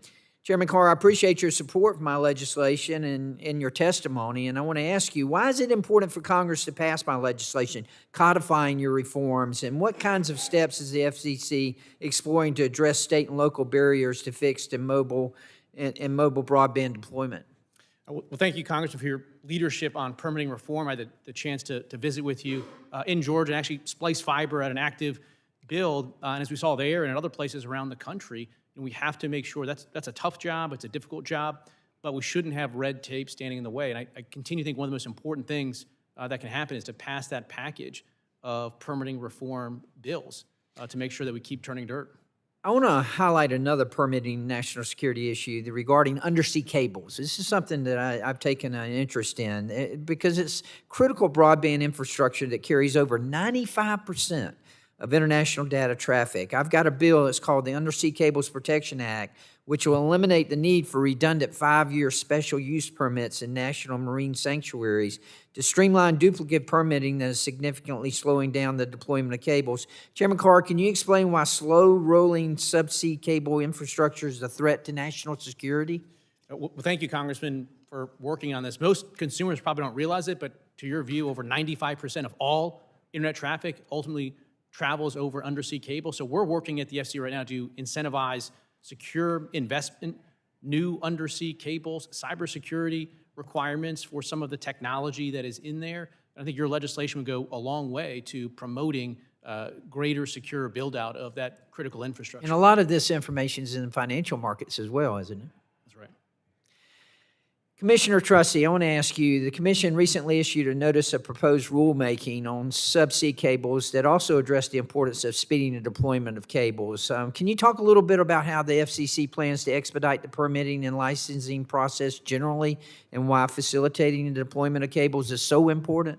Yes, absolutely, and thank you for your leadership on this issue. So last year, in August, the FCC adopted a proceeding where we streamlined the licensing and permitting processes for undersea cables. We updated outdated rules, we established faster processing timelines for eligible applicants, and we cut unnecessary administrative steps or disclosures, and that helps to promote the fast and efficient deployment of undersea cables, which is essential for our economic and national security. This positions us to be able to promote more US-led cable projects, to diversify our subsea traffic routes, so in the event of sabotage or compromise, there's no single point of failure, and it means we can strengthen our disaster recovery and emergency response plans. So it really helps with redundancy in this critical infrastructure. And it would be naive of us to think that this wouldn't be used as a weapon at some point. That's right. Yeah. Well, thank you, Chairman Carr and Commissioner Trustee. I'm going to do the chairman a favor and give him back almost a minute. I yield back. I appreciate that. The chair now recognizes the gentleman from California, Mr. Ruiz, for 5 minutes to ask your questions. Thank you, Mr. Chairman. Look, I want to begin by addressing the troublesome direction Chairman Carr has taken the FCC. He is a tool of President Trump's Project 2025 agenda to suppress freedom of speech and those who criticize Trump, and to forcefully favor Trump's billionaire friends and supporters in order to control the content. 1, publicly criticizing Jimmy Kimmel Live over their content, criticizing Trump, leading ABC and some affiliates to pull the show out of fear of a Department of Justice lawsuit and threats of pulling their license. 2, reopen complaints against ABC, CBS, and NBC affiliates for alleged quote-unquote news distortion, while ignoring similar complaints against other networks that support President Trump. 3, linked investigations to license reviews and looked into platforms like YouTube and Comcast, NBC Universal, sending a message that what companies say or do could be closely watched, overly scrutinized by the FCC. And finally, 4, overseeing and facilitating media consolidation, specifically the proposed Nexstar-Tegna merger, which is owned by one of Trump's besties and supporters, and would give one company unprecedented reach to over 80% of households in America, controlling the content, threatening competition, weakening local journalism, and driving up costs for consumers. The Trump administration does not care about everyday Americans. They care about power, about control, and their billionaire friends. They care about making the rich richer and pushing their own agendas to suppress criticism of Trump and limit what Americans see on TV, to control the message and push his propaganda. That is not America, and that shouldn't be happening in America. Americans deserve an FCC that protects free expression and ensures all communities have access to diverse content. Commissioner Gomez, what concerns do you have on the Nexstar-Tegna merger and Chairman Carr raising the national audience cap from 39 to 54.5% illegally on a special deal to benefit Trump's friends? Thank you for that question, Congressman. What we fundamentally want is we want local communities to get information about their local communities. And what happens when we have too much consolidation by these national corporations that own these local broadcasters is we lose the diversity of voices and we lose that local news content that we have. Couple that with the defunding of public media, and we are also losing even more voices in our local communities. Now, the 39% ownership cap is in the statute. I don't think we can waive it.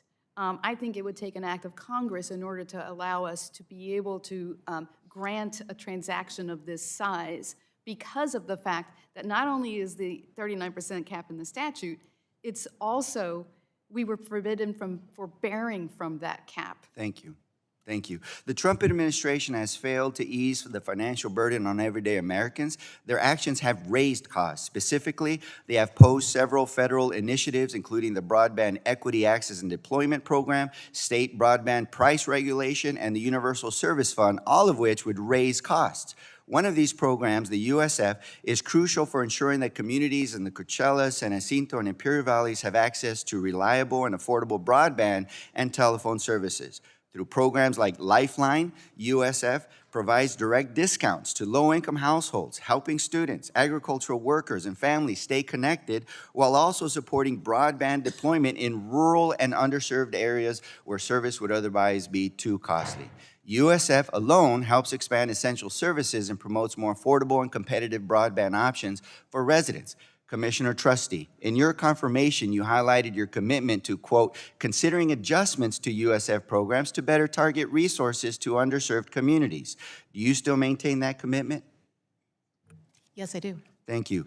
And would you commit to working with members of Congress before the FCC releases any rulemaking or public notices on changes to USF programs?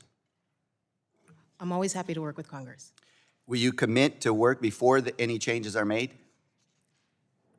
I'm always happy to commit to work to Congress. I'll take that as yes, and I'm going to take your word for it. I'm always happy to work with Congress. Without these programs, households face barriers to education, telehealth, and emergency communications, leaving them disconnected from opportunities in civic life. We cannot discuss fairness in media oversight without addressing the systemic barriers that leave communities behind. And I'm tired of seeing time and time again how the Trump administration hurts Americans and make their everyday life more costly. It is time to hold them accountable. Thank you, and I yield back. Thank the gentleman. The chair now recognizes the gentleman from South Carolina, Representative Fry, for 5 minutes to ask your questions. Thank you, Mr. Chairman. Thank you for the witnesses for being here, Chairman Carr. Commissioners, I really appreciate the opportunity to have this hearing today. Commissioner Trusty, I understand that you recently attended a conference in Dubai, and I'm curious your thoughts on that conference, just briefly, and what we need to do to ensure that the U.S. has a more unified position going into the conference in 2027. It seems critically important, given the conference is being held in China, of all places. Yes, thank you so much for the question. So as you know, the WRC 23 was held in Dubai, and the unfortunate issue for the United States was that we didn't have auction authority, we didn't have a long-term spectrum pipeline, and we didn't have a unified strategy. And so we were sidelined from very important discussions, which meant that we couldn't emerge from that conference with wins. Now, thanks to leadership from members of this subcommittee, we have auction authority, we have a long-term spectrum pipeline, and I think that gives us a foundation to develop a unified strategy where we can focus on key U.S. interests, working with our international allies in advance of WRC 27 to emerge from this conference with wins. Thank you for that. Obviously, during the first Trump administration, they unlocked additional 6 gigahertz of bandwidth. In 2020, when the first Trump administration made that available, nearly 70 countries followed our lead. Now China is trying to undermine those efforts in Europe, and we're hearing good things, obviously, now out of the Trump administration defending that abroad. But have you talked? You've talked about the importance of Wi-Fi to the American innovation. Can you explain why it's pivotal that America lead on Wi-Fi? Absolutely. So as I mentioned a little bit earlier, I've been a proponent of an all-of-the-above approach to spectrum policy, where we are accommodating a variety of users, use cases, and technologies. When you look at things like CBRS, the United States has long been a leader in innovative uses of spectrum, and CBRS is a model for that. It accommodates the military, transportation, logistics, tracking, schools, hospitals, and much more. And so my job at the FCC is to ensure spectrum is being put to its highest and best use, but given all of the use cases, I think it emphasizes the meaningful benefit of CBRS and unlicensed spectrum. Thank you so much for that. Commissioner Gomez, I appreciated your comments earlier about, I think that maybe the mission, in your opinion, of the FCC has shifted, that you're not supposed to police speech, that you're drifting from the mission. Those are some of the comments that I think you made. But I'm curious, in 2023, Senate Majority Leader and House Minority Leader Hakeem Jeffrey sent a letter to Fox News regarding their coverage of the 2020 election, pressuring private news outlets owners to order specific shows and hosts to change their political coverage and issue compelled on-air statements solely because they disagreed with that coverage. Although you were not on the commission at the time, based on your opening statements, do you condemn those attempts by Democrats to censor free speech and journalism? The First Amendment prohibits government interference in free speech. And so, in my view, the FCC should not be engaged in any activities that lead to either policing bias or pressuring newsrooms into how to report the news. So we should not be regulating content. So it would be all. fair to say that you would disagree with Chuck Schumer and Hakeem Jeffrey's letter to Fox News? I think that to the extent any actions to pressure news by the government has led to the abuses that you are seeing under this administration, we should reconsider it.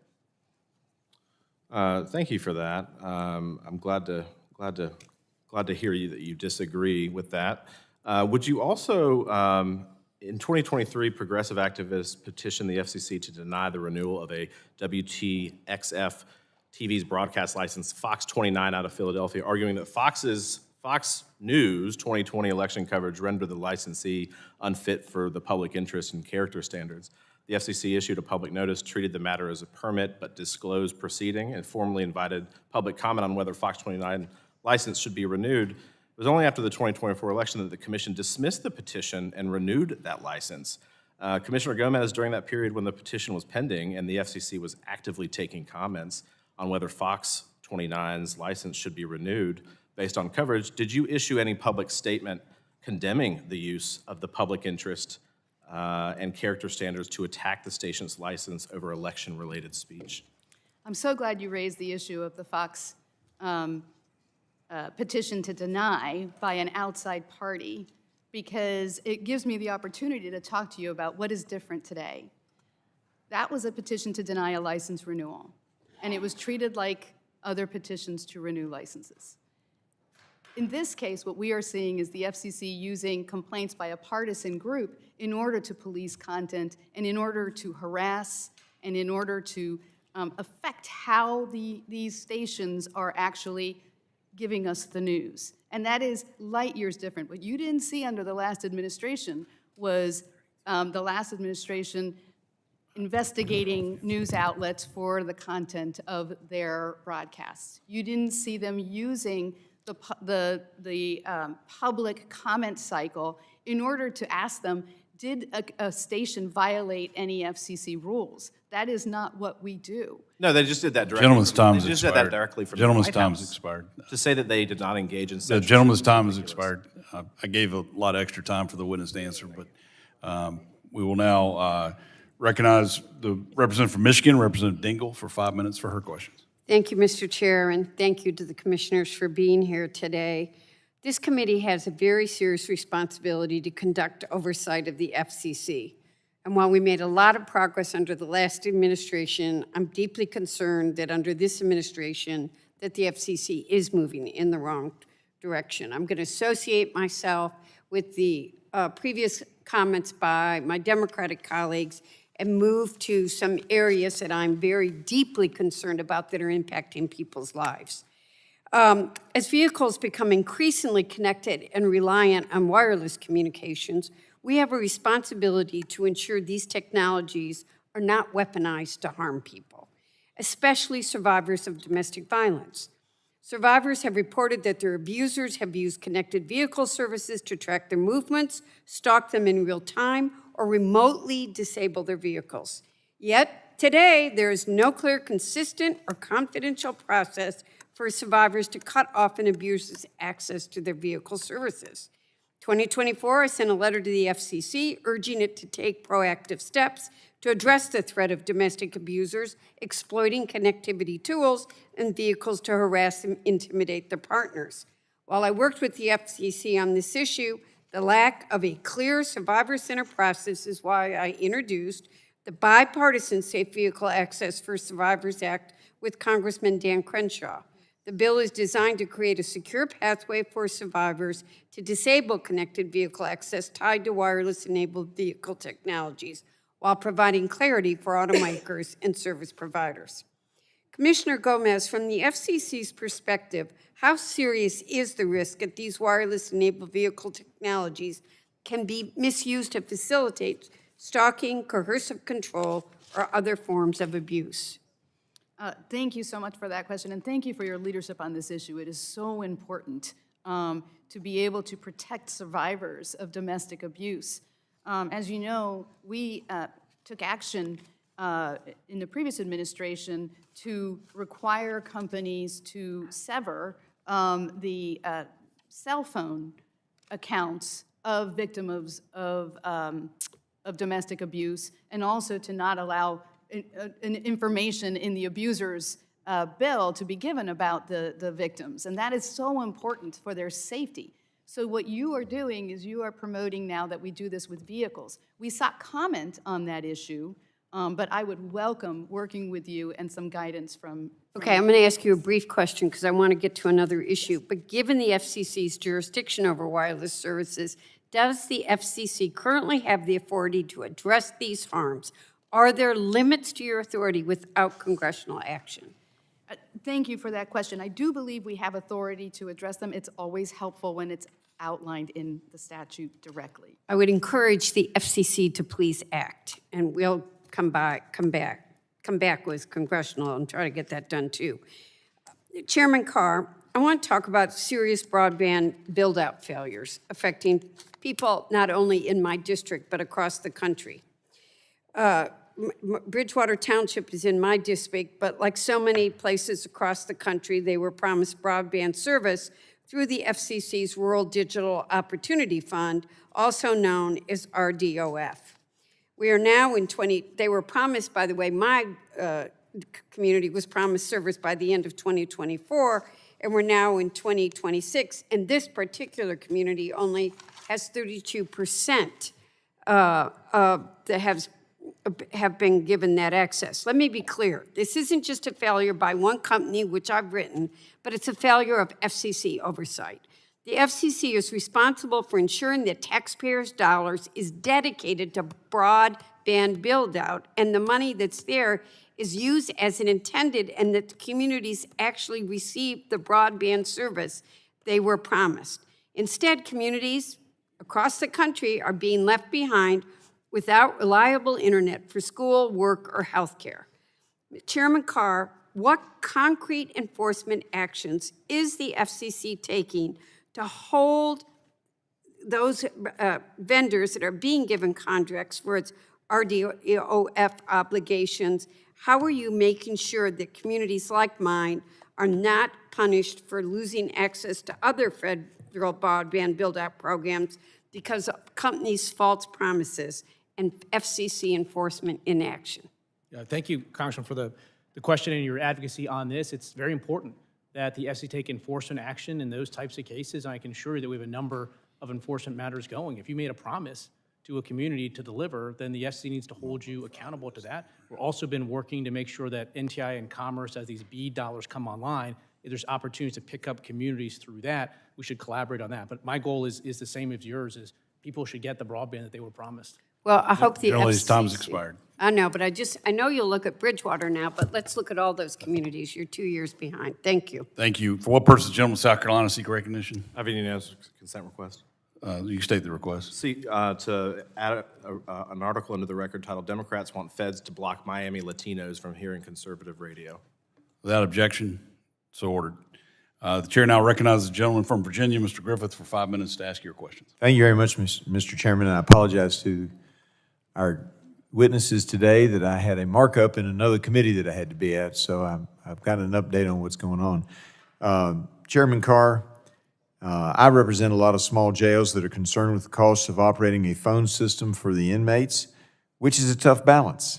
I understand the need for prisoners, particularly inmates awaiting trial, to have reasonable communication rates, and I get that, but can you briefly talk about the useful, all of your standards and what you've been doing to try to make sure that smaller jails in rural areas, et cetera, have the ability to meet that balance, to be able to provide it? Because some of my jails have talked about not allowing them, any communication because they can't afford the equipment to make sure that the calls are made in a safe manner and in a proper manner. And as a former criminal defense attorney, I'm concerned because I don't want to have to go to if I were to return to that practice of law, I wouldn't want to have to go to the jail every time I needed to talk to one of my clients. Well, thank you, Congressman, for your work on this. And this is an issue that is very important. It's very complex. As you note, on the one hand, we want to make sure that incarcerated individuals and their families can continue to communicate. At the same time, we have an obligation to jails and the broader community to make sure those communications take place with technology that ensures safety. The FCC over the years has tried to strike the right balance, and it's been difficult. There's been at least 6 different FCC actions, I think 4 different court cases or challenges. Congress came together in the Martha Wright Reed Act and gave us additional authority. And the FCC recently revised some of the rates. The rates are higher than the rates that were initially set the first go-round by the Biden administration. They're lower than the rates initially set by the Biden administration. They're higher than the rates the Biden administration set at the end. But to your point, what we were seeing with those last round of Biden rates is that they were too low in some circumstances, that inmates were getting denied calling services because the jail couldn't afford it, or they couldn't afford the technology to make sure the communications are safe. So it's a complex issue with really well-intentioned people on all sides of this, and we have a proceeding right now to see if we can't, once and for all, strike a right balance here. Thank you. And as I said before, I have a fairly rural district. It's pretty large, got some mountains in the way of some of this stuff. And so we've had some success, and some of my folks really like Starlink.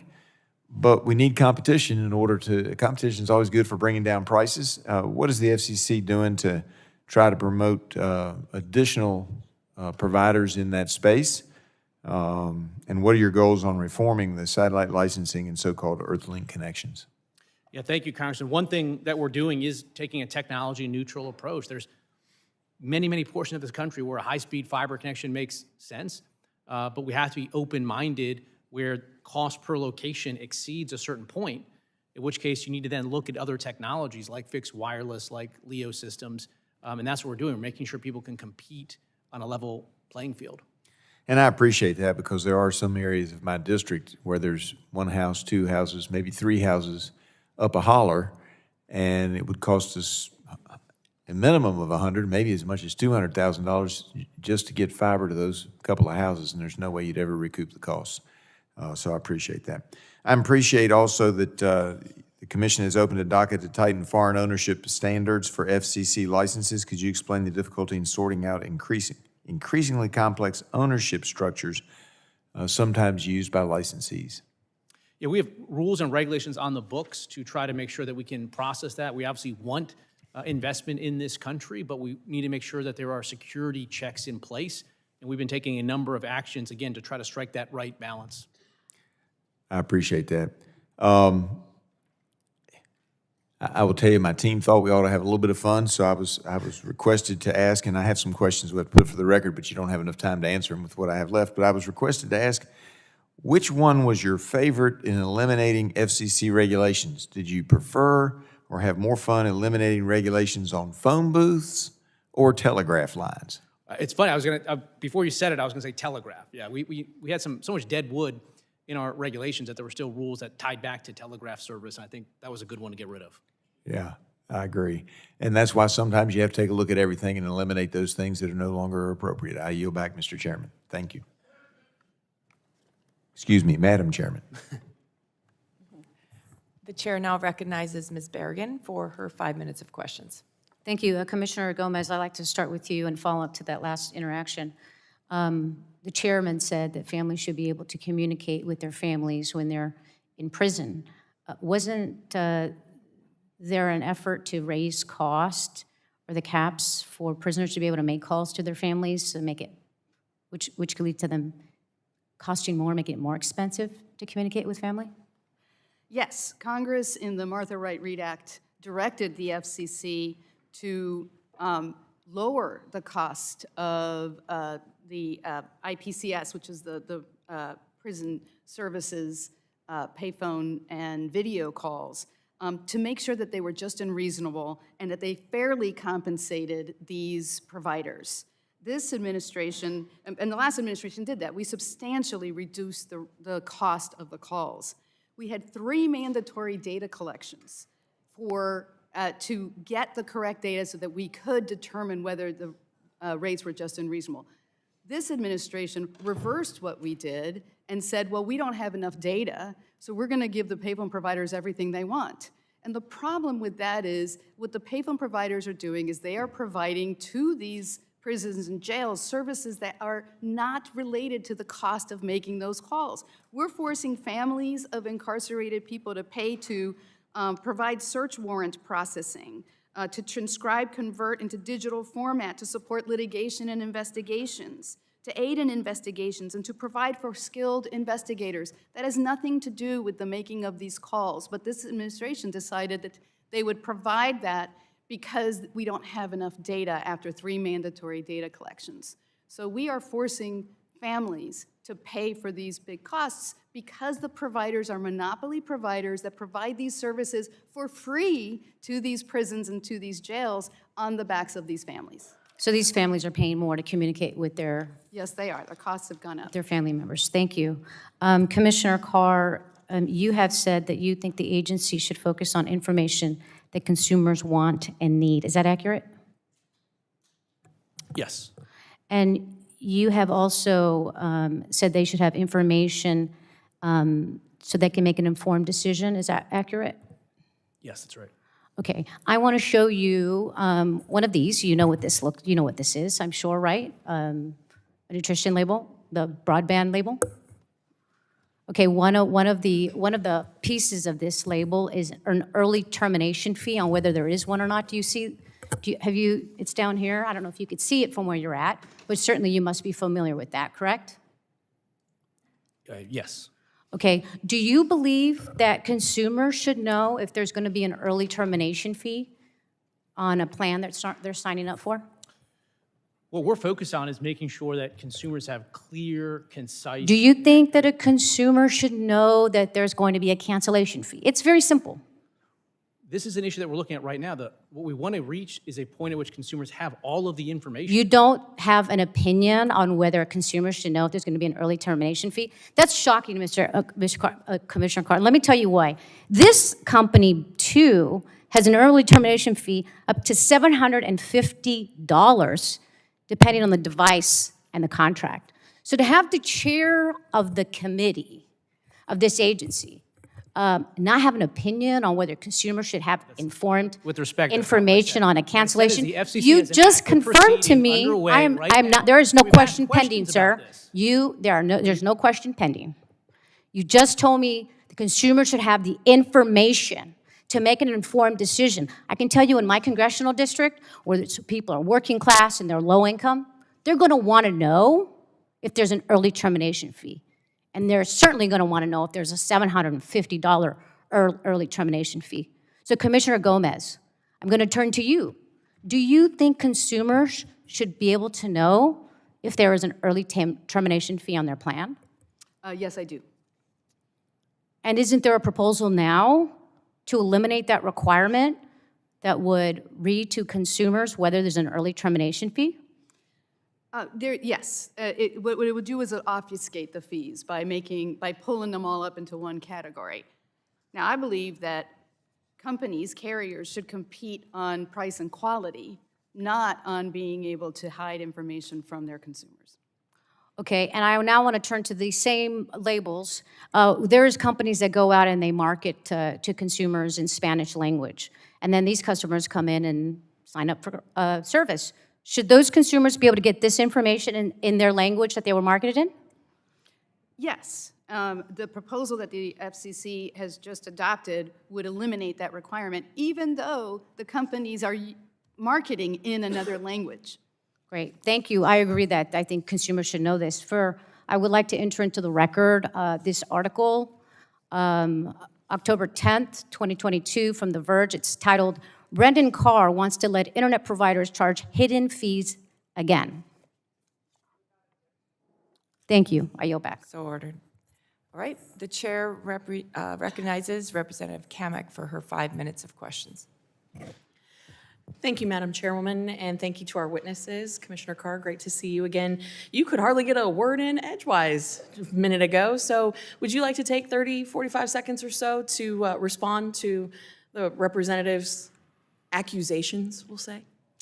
Well, look, as a general matter, I'll say this, there's a lot of discussion here about prices and affordability, but thanks to President Trump, that's changing. Since January 2025 alone, prices for wireless plans are down over 4%. They're down over 7% from Biden-era highs. Prices for smartphones are down 9%, and speeds are up. So prices are down, speeds are up, and competition is intensifying. With respect to broadband labels, if you look at the chart that was held up, it's very confusing. And that's the point that we're looking at, is how do we get the information that consumers want, whether it's ETF or other information, so that they can find it and see it accurately and quickly. Let's separate the wheat from the chaff, and that's what that proceeding is about. Absolutely, and we've seen an immense amount of deregulation, which is good for consumers because it helps foster that competition. I know you have spoken to me about the REINS Act and the work that is being done there.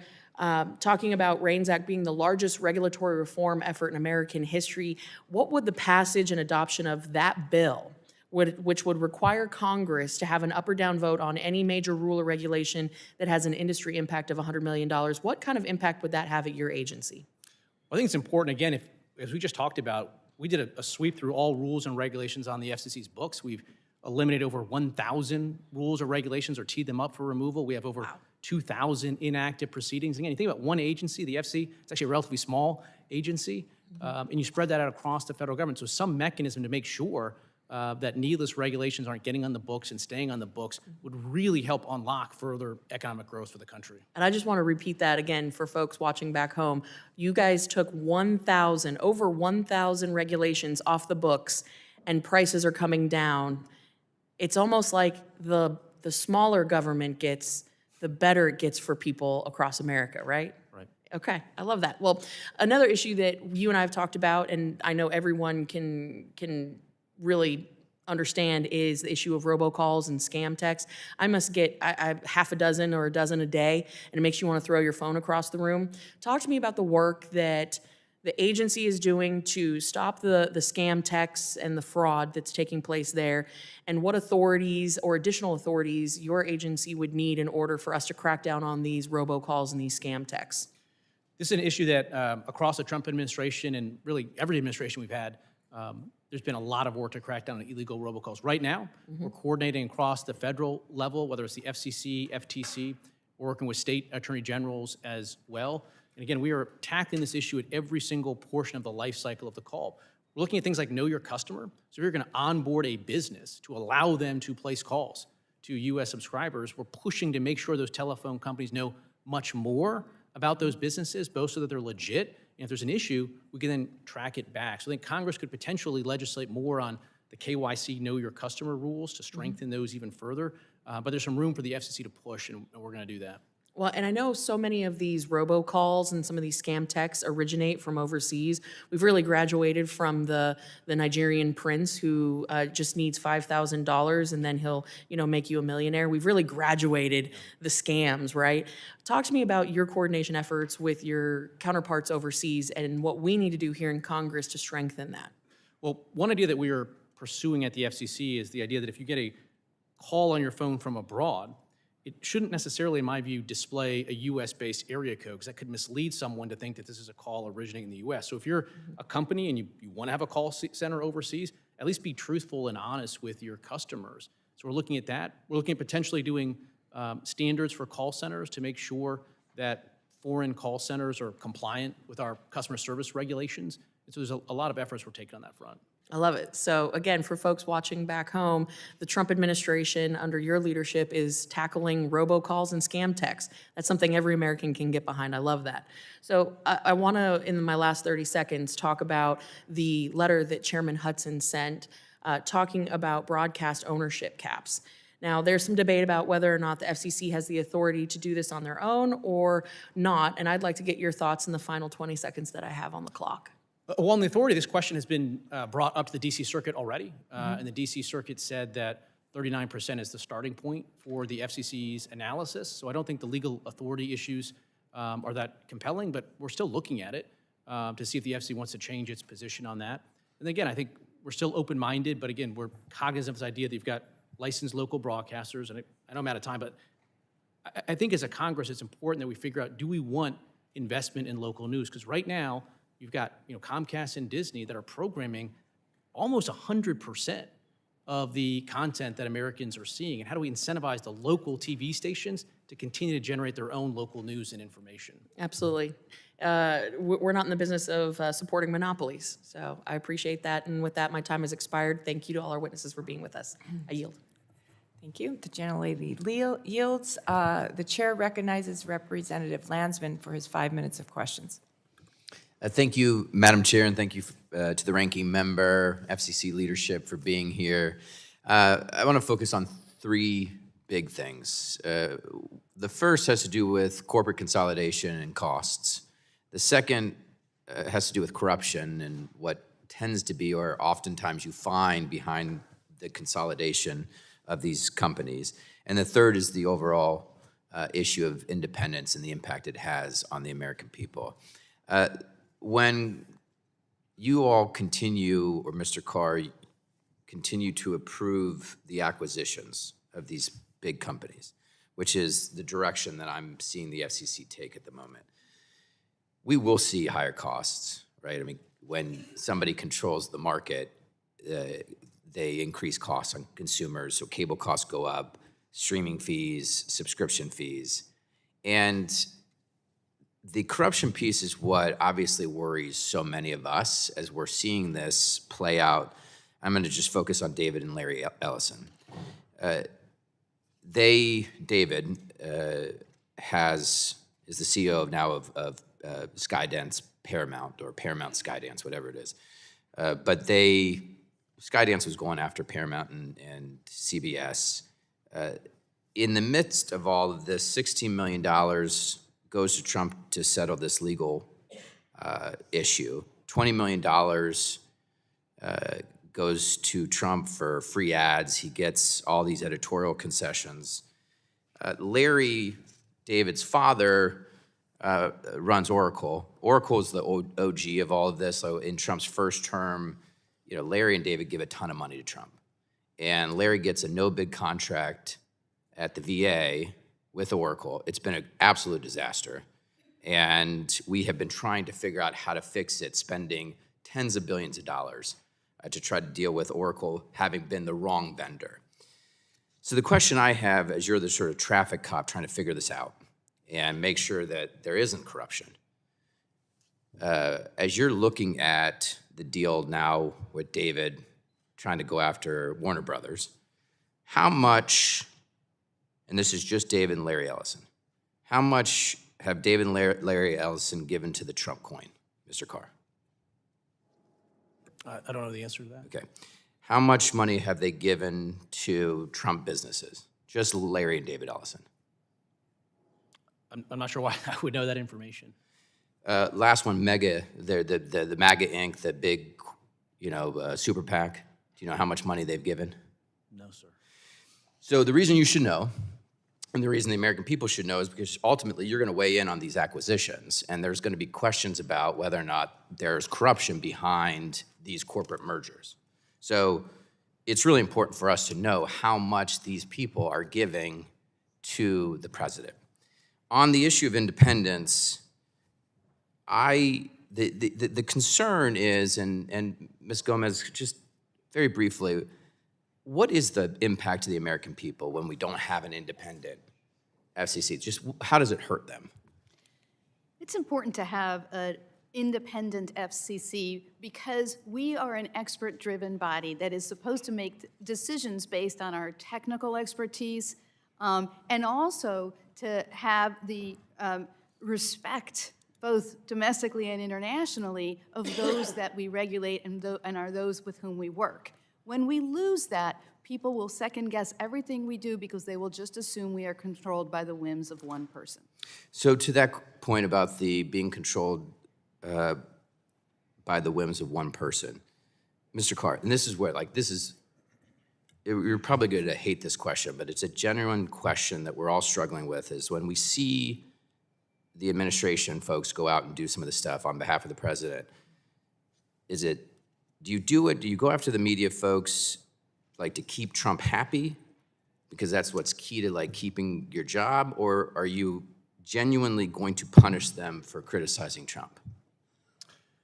The FCC has an obligation to make sure that broadcasters comply with their public interest obligations. Licenses, broadcast licenses, are not property rights, and there's things you can do to lose your broadcast license.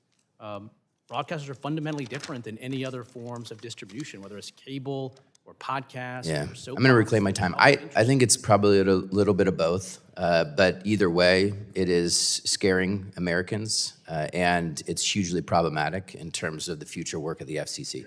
With that, I yield back. Thank you. Chair now recognizes the gentleman from Texas, Mr. Pfluger, for 5 minutes to ask your questions.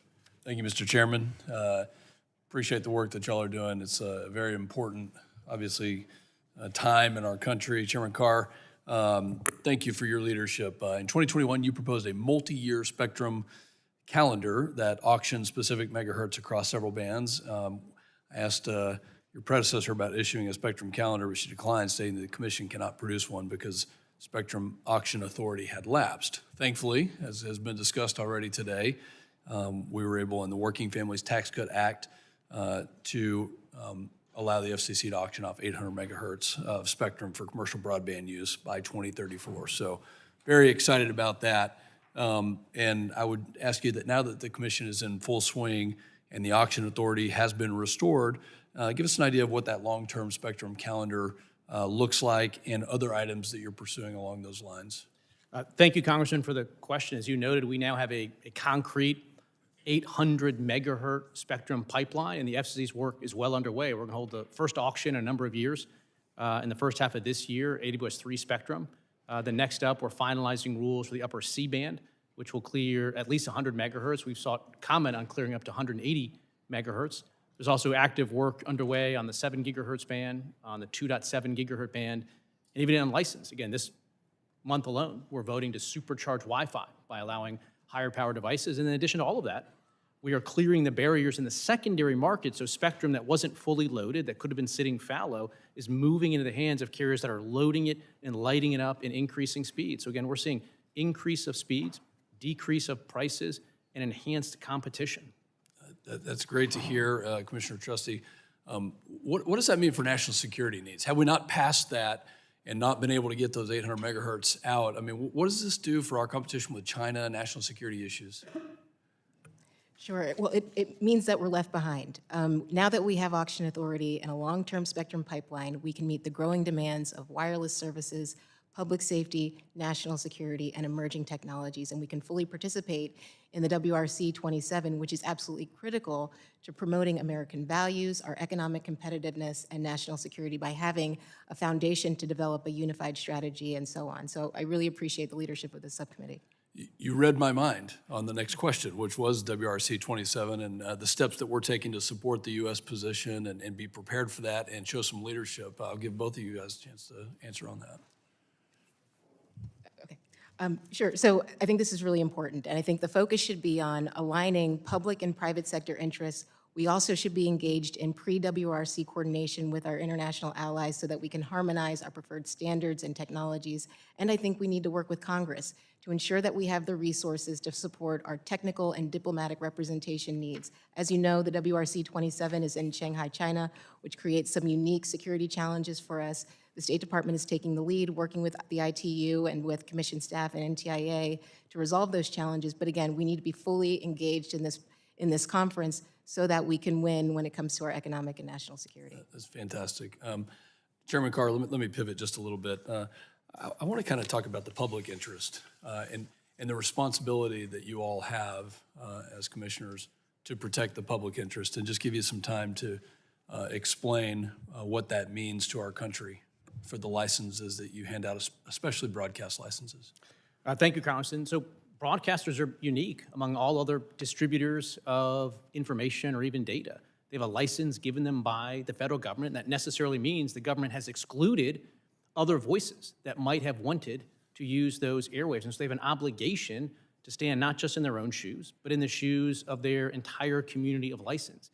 And that means they have to operate differently than a cable channel or a podcast or social media. And what's been interesting to me is that on the Democrat side, there's a lot of simply projection and distortion. If you go back to the Biden years, there was actual weaponization of the FCC and communications policy. As we noted, there was members of this committee that wrote letters to cable companies to pressure them to drop conservative channels simply because they were viewed, in their words, as right-wing media outlets. You had Democrats in Congress write a letter to the FCC asking it to investigate the news activities of Sinclair broadcaster because they disagreed with the views of Sinclair. They viewed that they were right-wing, and there's been discussions about nothing negative happened.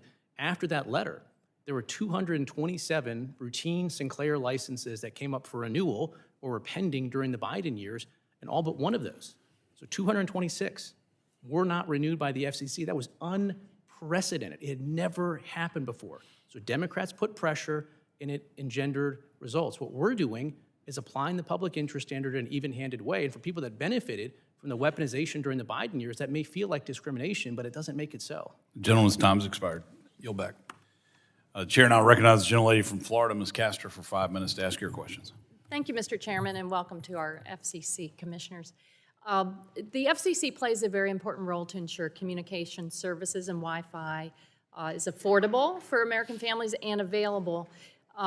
Commissioner Gomez, the takeaway from your testimony, if I can summarize it, is now the commission is spending less time on consumer needs and has diverted its attention to powerful special interests.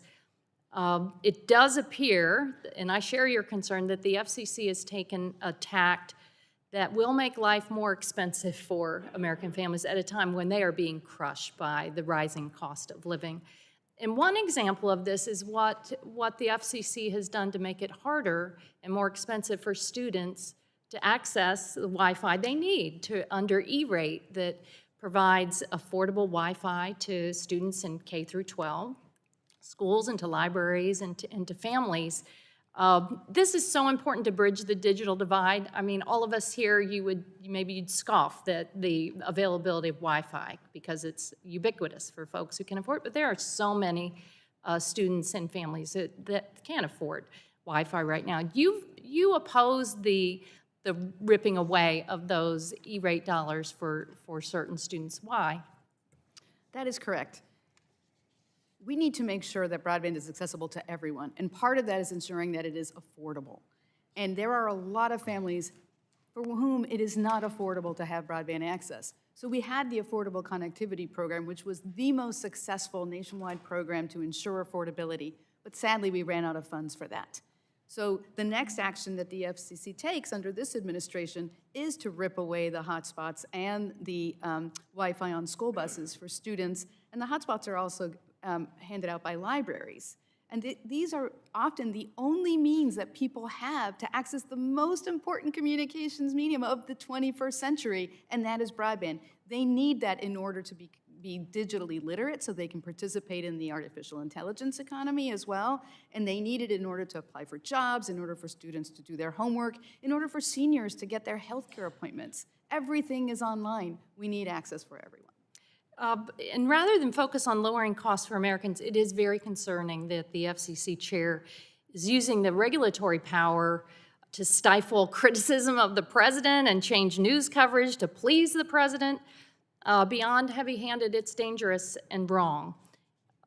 Going back to the Skydance acquisition of Paramount and CBS, Chairman Carr blatantly acted to enrich the president and to boost him. After months of regulatory delay, FCC approved the acquisition just days after Paramount agreed to pay $16 million to settle the president's meritless lawsuit attacking standard editorial edits at 60 Minutes.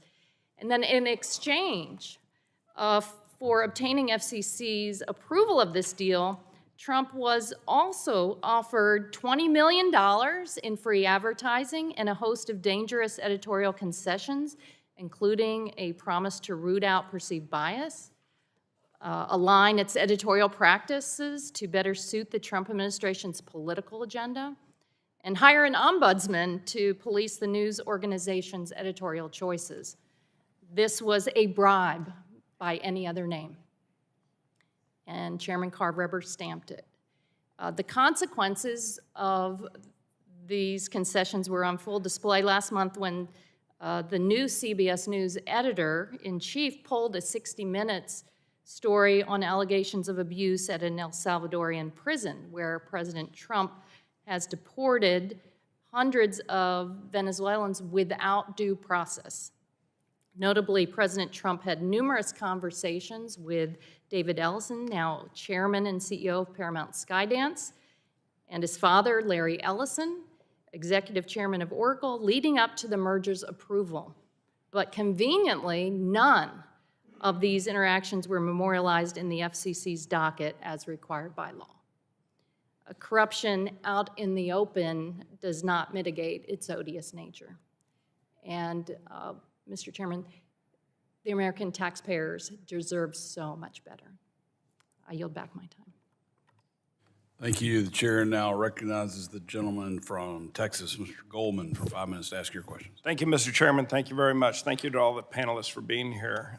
Chairman Carr, broadband deployment, obviously a major thing in Texas, especially rural Texas. Can you give us an update of where we are on broadband deployment across America, but mainly in rural America? Thank you, Congressman. Thanks for your leadership on this issue. We are very quickly turning things around, and the Commerce Department has this $42 billion program that they have righted the ship on, and we're moving forward with that. We're engaging in permitting reform at the FCC. We have a universal service program that is supporting high-speed builds, and we're bringing new technologies into the market. This next generation of connectivity includes connectivity directly to your smartphone at a high-speed internet level to a low Earth orbit satellite. And we're taking steps right now at the FCC to position the United States to lead the world in this new technology. So we're seeing more competition coming online. That's why, again, you're seeing prices going down, speeds coming up, competition enhancing.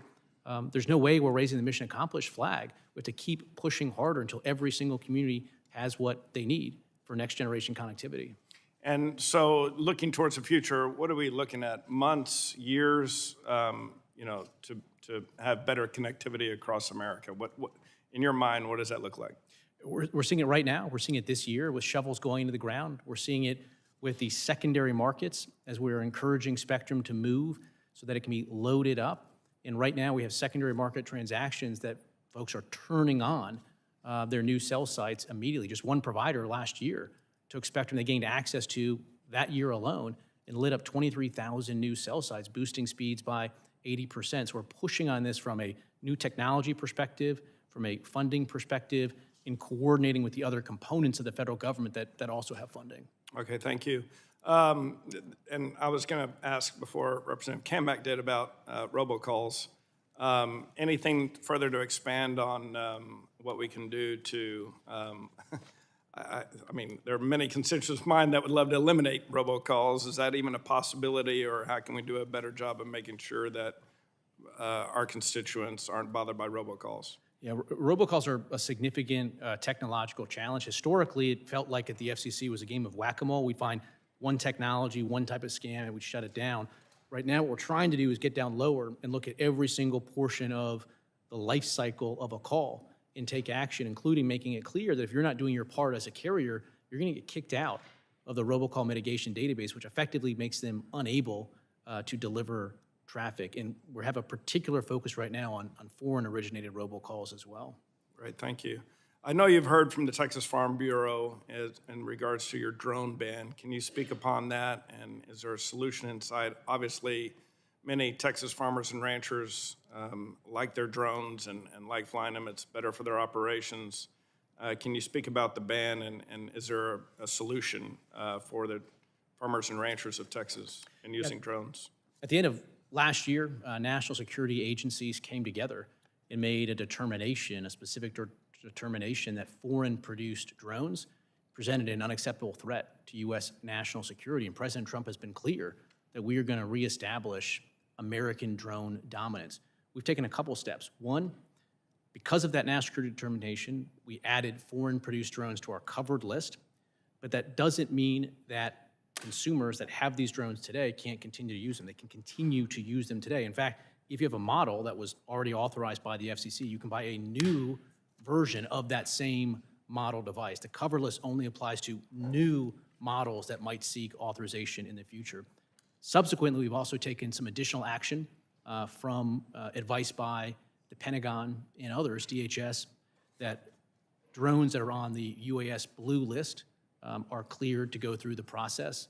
We've also created a mechanism where people can petition for additional clarity around the types of drones. So again, if you have a drone today that you're using, you can continue to use it, and you can even buy another one of the same drone you have today under the same model number. Great, okay, thank you very much. And you were recently at the Consumer Electronics Show?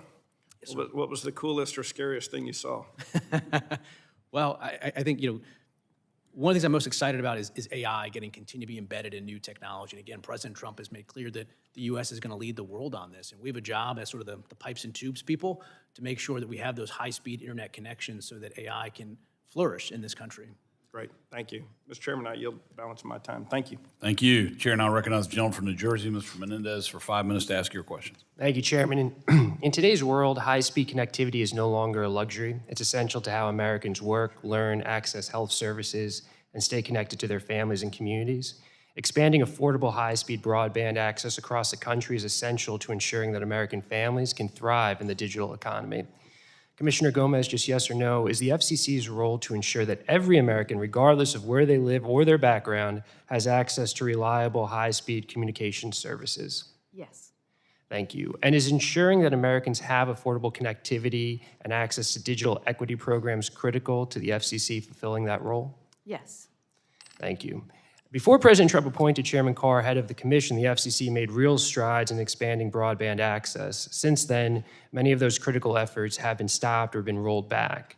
Commissioner Gomez, would you say the FCC's rollback of programs and initiatives that support affordable broadband and digital equity has undermined the FCC's mission to deliver broadband access to every community? I would. Thank you. I agree. That's why I'm so concerned that under Chairman Carr's leadership, the FCC has deviated from its core mission. Further, since President Trump took office, we've seen the FCC's independence weakened. Chairman Carr, you authored the FCC section of Project 2025, in which you state on page 845, the FCC is an independent regulatory agency. Is that correct? Oh, I authored that in my personal capacity. I don't say this to dodge, just as a point of. But you did. You did. Just as a point of clarification, just want to say. Prior to you being named chairman, you had written that the FCC was an independent regulatory agency. I'm going to continue.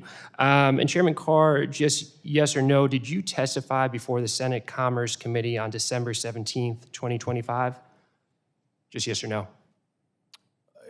Yeah, I believe you did. It's in the record. And at the hearing, you testified in response to a question from Senator Ben Ray Lujan that the FCC is no longer an independent agency, and you reiterated that point earlier today.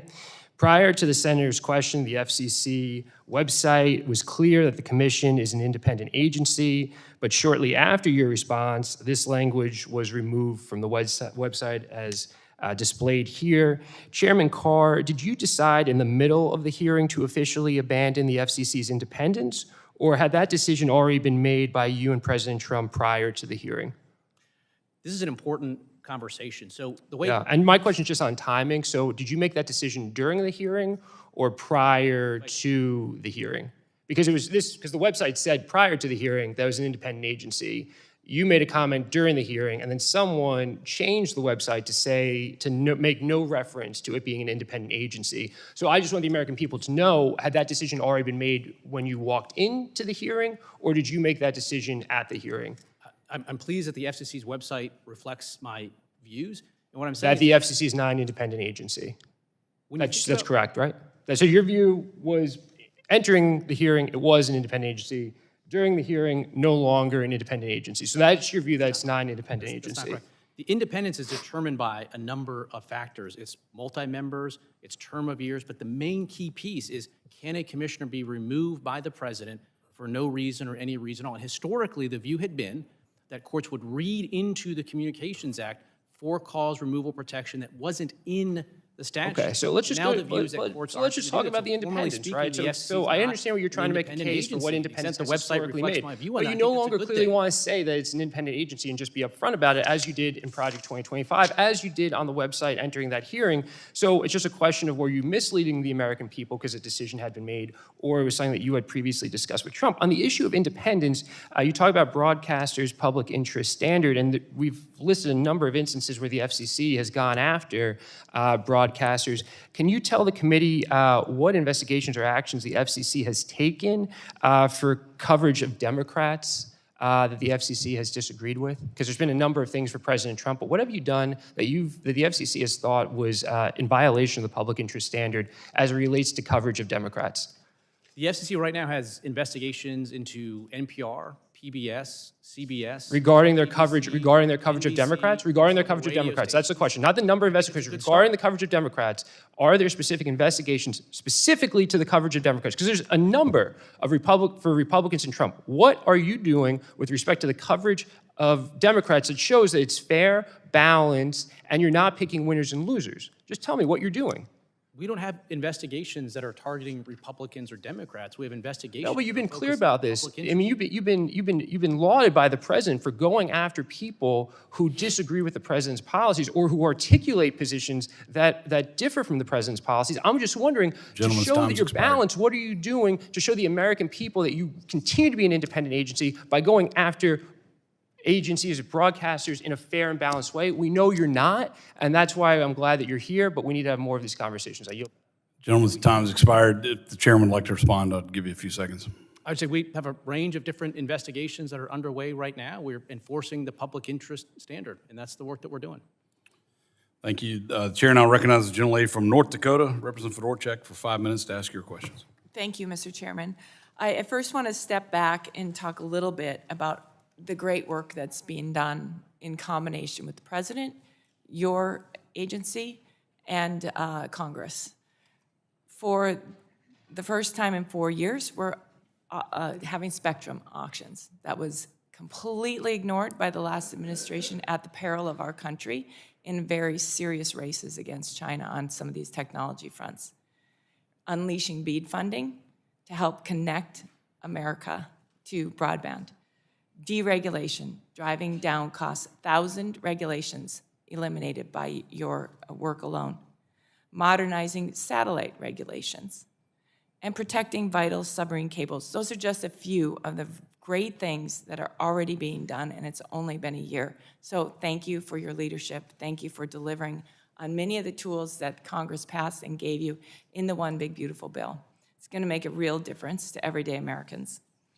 With that, I want to pivot a little bit to a couple issues that are really important to my state. Universal service funding. Chairman Carr, North Dakota has been a leader in using universal service funding to help connect our state. We have one of the largest rural state broadband deployments of any place in the country. So for anybody looking to do that great work. North Dakota is a model and how it can be done. But moving forward, there's still a lot of uncertainty in the long-term plan for securing universal service, the Universal Service Fund. How should we be thinking about this, and what should Congress be doing? What sort of recommendations do you have? Well, thank you, Congresswoman. Thanks for your leadership. I had the chance to visit North Dakota and see the great progress that's being made there, and obviously there's much more work we need to do. There's several actions we're taking on universal service. One is taking a look at our high-cost programs and how do we make sure that in this idea of a high-cost 2.0, what does the future of high-cost support look like? And we're going to be asking some questions about that. We're also looking at ways to make sure we bring new technologies online, including low Earth orbit satellites, freeing up spectrum, and permitting reform. I think all of those combined is why you see us finally turning things around, with prices coming down, with speeds going up, and with construction projects finally getting underway. How should we be working to stabilize the fund, though?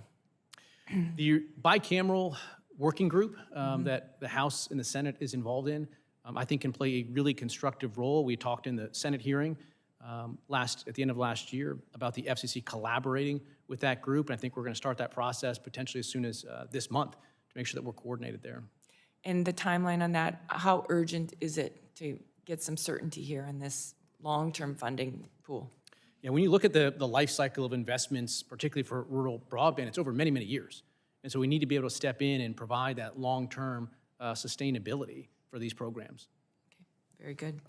I want to pivot a little bit. You mentioned the low Earth satellites, low Earth orbit satellites. The University of North Dakota just last year launched its Rhodes satellite mission, which established a dedicated satellite operations training facility at the University of North Dakota. I'd like to see more of this type of work, particularly with regard to competing with China. So how should Congress think about the FCC's role in this space, in particular in relation to competition with China and around the LEO satellites, Earth stations, and ITU coordination? Well, China's made clear that they want to dominate when it comes to the delivery of next-gen services from space. They are predictably copying a lot of the technologies from U.S. providers. So one thing we have to do is go as fast as we can, so there's nothing holding back America's innovators from launching new satellites, next-generation satellites, and that's what we're doing. We're clearing out backlogs, and we're moving much faster. Are you working on the satellite licensing timelines as well? I've heard that that's a program that's often a source of delay. It's true. We're now working on a couple fronts. One, to eliminate whole categories of things that don't require either licenses or don't require certain types of lengthy coordinations. We're taking them out of the system, and we're moving to what we describe internally at the building as a much more assembly-like process, assembly line-like process, so that we give people clear parameters to shoot for with their applications, and they hit the mark, and it moves on, and get away from sort of a bespoke review process that slowed things down. We're seeing results. Again, this latest generation constellation that we approved, we went in about half the time as the prior one. Very good. Mr. Chairman, if you need more tools from Congress, we're here to help. So thank you for your work. Mr. Chairman, I yield the remainder of my time. Thank you. The chair now recognizes the gentleman from Louisiana, Mr. Carter, for 5 minutes to ask your questions. Thank you, Mr. Chairman and ranking members. Over the last year, the Federal Communication Commission, under Brendan Carr's leadership, has recklessly abandoned its core principle to operate as an independent agency. Instead, it has weaponized its power to bully news organizations and broadcasters that disagree with the president on his political agenda. That's unfortunate. I stand firmly against this misuse of federal power to suppress free speech and will fight to protect everyone's First Amendment rights. Mr. Carr, at one point it appeared that you appreciated the First Amendment. At one point, it appears that you recognized its value. Somewhere along the line, you appear to have lost your compass. That's unfortunate, because the American people deserve better. The American people deserve freedom of speech that allows expression without fear of retribution. That is not the America that we should have. We have a rule of law. We have a constitution. We have those protections, and unfortunately, sir, you have failed in the regard of protecting those rights. So I'm going to pivot because I really don't have time for filibuster, and we have a need for questions to be answered.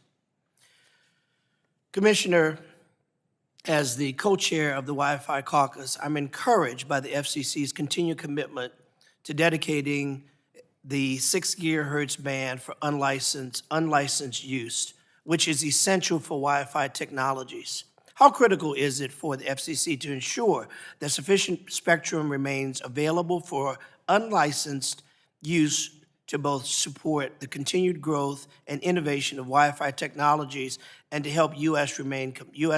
remain competitive with China in the development of cutting-edge wireless technologies?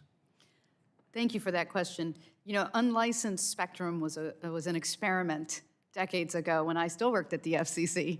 And it has turned out to be an enormous benefit for our economy, for our global leadership in spectrum and in technology. So it's important that we have sufficient unlicensed spectrum for Wi-Fi and other such uses. What would happen in the case if we didn't have, if there wasn't enough unlicensed spectrum accounts to anticipate increased usage in Wi-Fi? Well, we don't want to choke off other services. For example, we all have Wi-Fi in our homes. Well, it does us no good to have gigabit speeds if we don't have Wi-Fi that's capable within our own homes to give us the benefit of those gigabit speeds.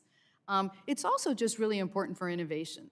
We have amazing innovative services that use Wi-Fi and use connected devices throughout everything we do. And so we need to make sure we have sufficient spectrum to make sure that we can continue to evolve these technologies and support them. So of late, we've heard the discussion about affordability, the importance of affordability, the importance of making sure that we see these tools that are no longer something that is a luxury, but is a necessity.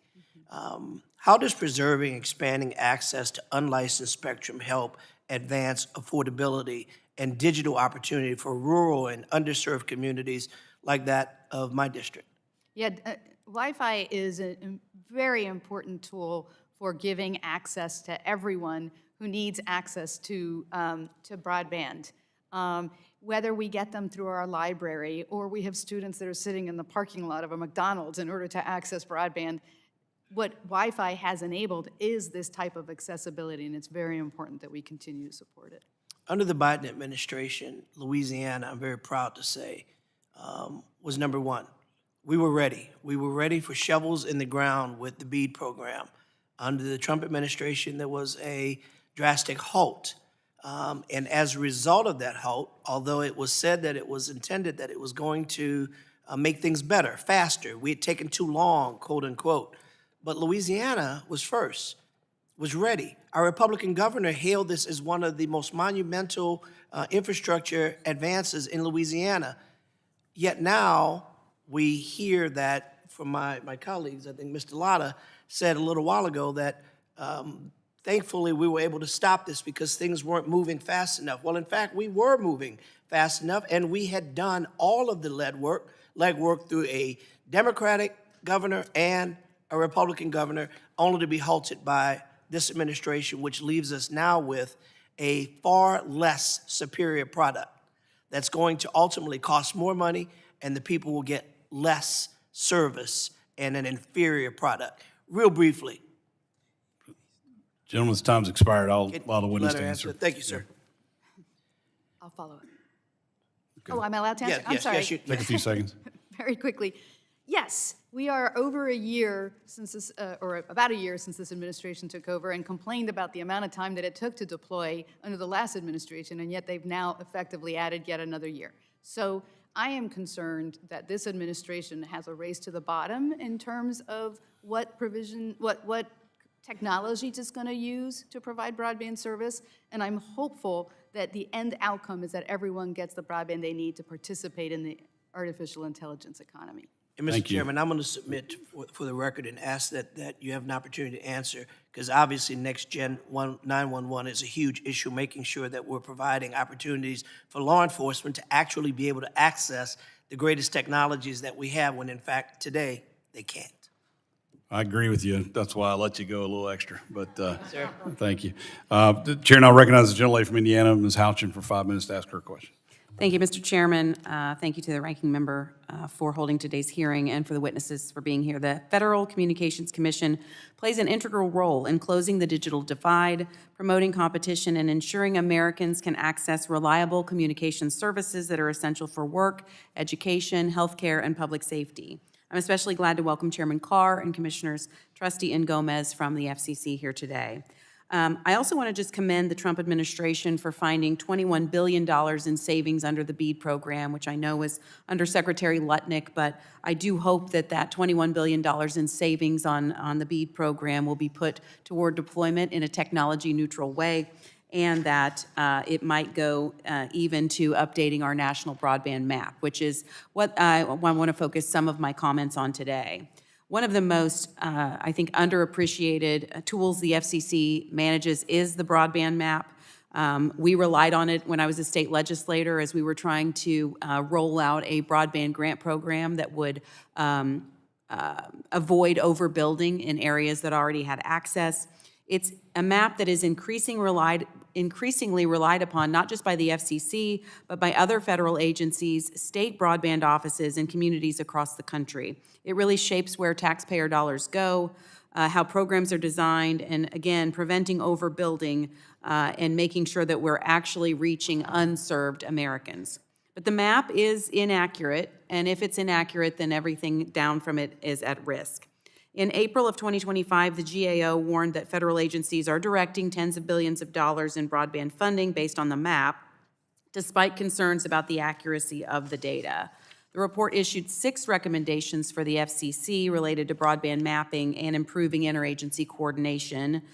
Chairman Carr, where does the FCC stand today on implementing GAO's recommendations, particularly validating true access to broadband and strengthening the map? Well, thank you, Congressman, for your leadership, including on these critical rural broadband issues. The FCC is working on all the recommendations there, and one thing that we have is we have a coordination agreement with NTIA and others to make sure that we're getting all of the data put in the map. For instance, as you've indicated, there's dozens and dozens of different broadband funding programs out there, and we can make sure they all funnel their information through a single map, that'll really help improve. The map itself is starting to stabilize. We're seeing the fabric start to stabilize. We're seeing more accuracy out of it. So I think we're heading in the right direction, but more work to do. Thank you. You know, many of my colleagues and I were working on both sides of the aisle on legislation that does rely on the accuracy of the map. That includes my Data Bridge Act, which directs the FCC to incorporate USDA cultivated land data into the national broadband map. And this is important because in rural and agricultural areas, we want to make sure that's mapped accurately so that funding reaches an entire farm or field, not just a farmhouse address, and supporting connectivity in modern agriculture like precision ag. In the time I have remaining, I do want to pivot to the broadcast policy, Chairman Carr, specifically the broadcast ownership cap. It's clear the landscape for media has changed over the last several decades, and many young Americans never experienced broadcast television, moving the rabbit ears on the television so you can get your 5 stations that you could watch. And many Americans really don't know the difference between Fox News Channel and Fox 59. Under the broadcast cap, what is the impact to local broadcasters if the cap is expanded or not? Why is that an important conversation to have? And a follow-up question, and I'll give you time to close out. If big networks like NBC News, if they wanted to just get out of the broadcast business tomorrow and sell to conservative stations or any stations like a Fox or a Sinclair, wouldn't the broadcast ownership cap prevent that from happening, and is that in the public interest? Thank you, Congressman. We're looking at a number of issues related to this right now, and we haven't made any final decision. We're still taking input. I think one of the things that I've been concerned about, to your point, is you have these licensed local broadcast stations that are supposed to be serving the needs of their individual communities. But over the last dozen-plus years, you've seen these large national programmers, Comcast and Disney, that have just come to dominate those local TV stations. So when you turn on your local TV stations, almost the entire time now, you're just viewing programs that have been produced in New York and Hollywood. And so we're looking at ways, structurally and otherwise, to potentially insert some more competition. Because I think, again, if we care as a country about local news and local reporting, we want healthy local news stations, and it's expensive to produce local news. At the FCC, we had this before. We had rules relating to investment in local newspapers, and we left those rules in place, and over time, you saw investment decline and now the shuttering of local news. So the touchstone has to be localism, whether we go forward in this proceeding or not. We haven't made that decision yet. Thank you, Mr. Chairman. I look forward to continuing to work with the FCC on broadband policies, ensuring that the data is accurate. I want to give a shout out to Commissioner Trusty for her work on Data Bridge. Thank you. I do know that my community does appreciate their local news, and I look forward to continuing to work together. Thank you, Mr. Chairman. Thank you. Chair now recognizes the gentlelady from Illinois, Ms. Kelly, for 5 minutes to ask your question. Thank you, Chair Hudson and Ranking Member Matsui for holding this morning's hearing, and thanks to our witnesses for participating. This past year, the Trump administration has threatened platforms' ability to responsibly moderate content by unlawfully weaponizing independent agencies such as the FCC. Rather than protecting consumers or fostering competition, this agency is now being weaponized in a calculated effort to sabotage the decisions of private entities and undermine online free speech. The FCC has repeatedly claimed to oppose censorship, yet its recent posture towards Section 230 of the Communications Act reflects a sharp departure from the agency's traditional scope and legal limits. That inconsistency undermines public trust and places us in dangerous times. Chairman Carr, in Project 2025, you wrote the chapter on the FCC, in which you called for revisions to parts of Section 230 to counter what you saw as censorship and bias against conservatives by large technology companies. Chairman Carr, in Project 2025, you wrote the FCC has authority to interpret that law and thus provide courts with guidance about the proper application of the statutory language. Your writing is also consistent with the FCC's General Counsel's 2020 legal opinion that the FCC has the authority to interpret Section 230. But there is no language in Section 230 directing the FCC to enforce this law. And even if the language is ambiguous, in June 2024, the Supreme Court overturned Chevron deference and stated that courts need not and may not defer to an agency's interpretation of the law simply because a statute is ambiguous. So, Chairman Carr, just yes or no, does the FCC still have the legal authority to interpret Section 230? Just yes or no, please. Section 230 is in the Communications Act, and there's provisions of the Communications Act that give us authority to interpret those terms. And so, yeah, the FCC, generally speaking, has authority to implement provisions of the Communications Act.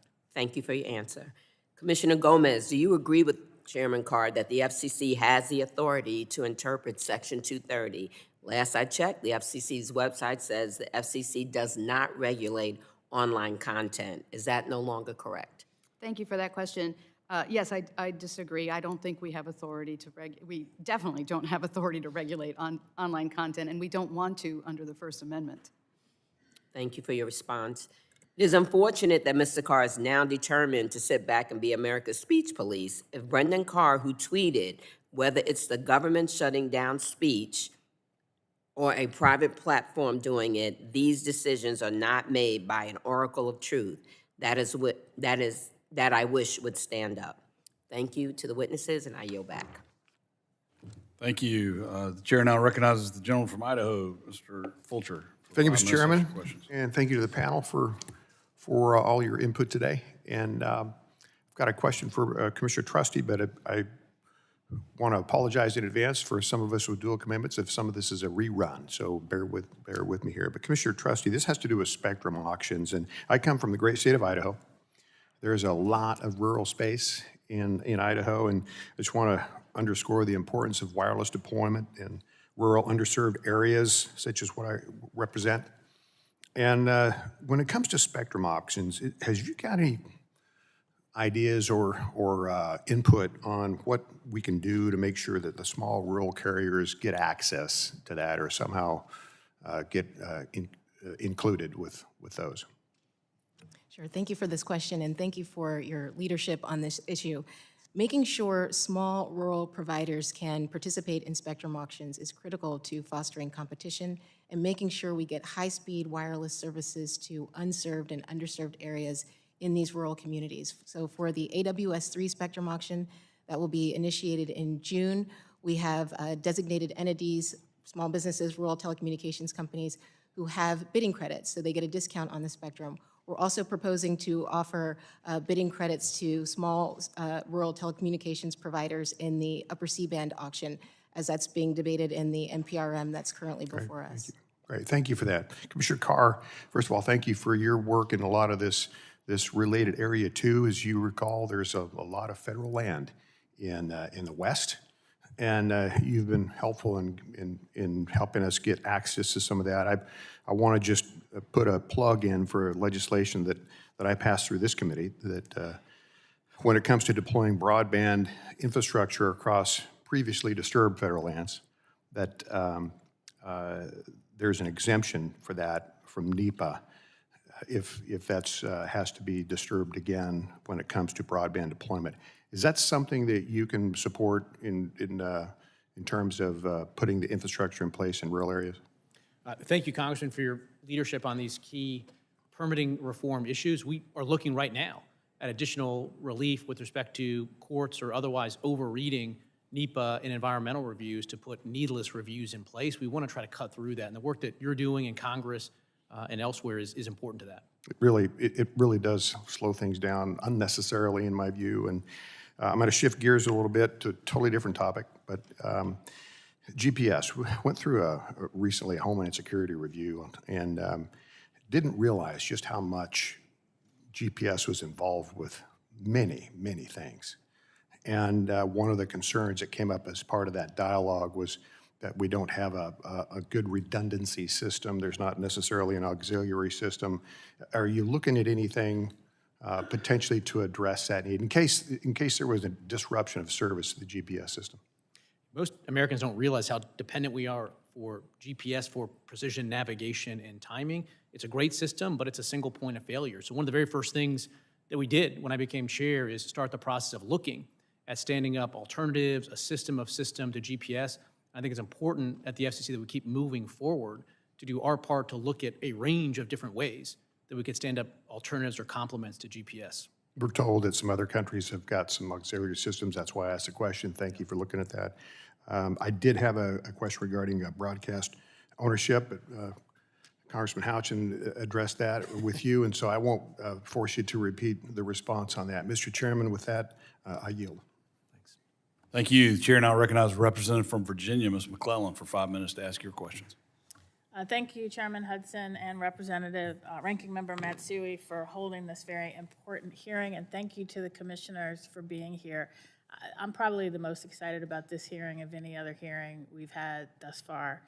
I graduated law school 1 year after the Telecommunications Act of 1996 passed. I was one of the lawyers who worked on, I think, the only arbitration before the FCC under that act. And I ended my legal career helping my client try to figure out how to provide inputs to the FCC broadband map.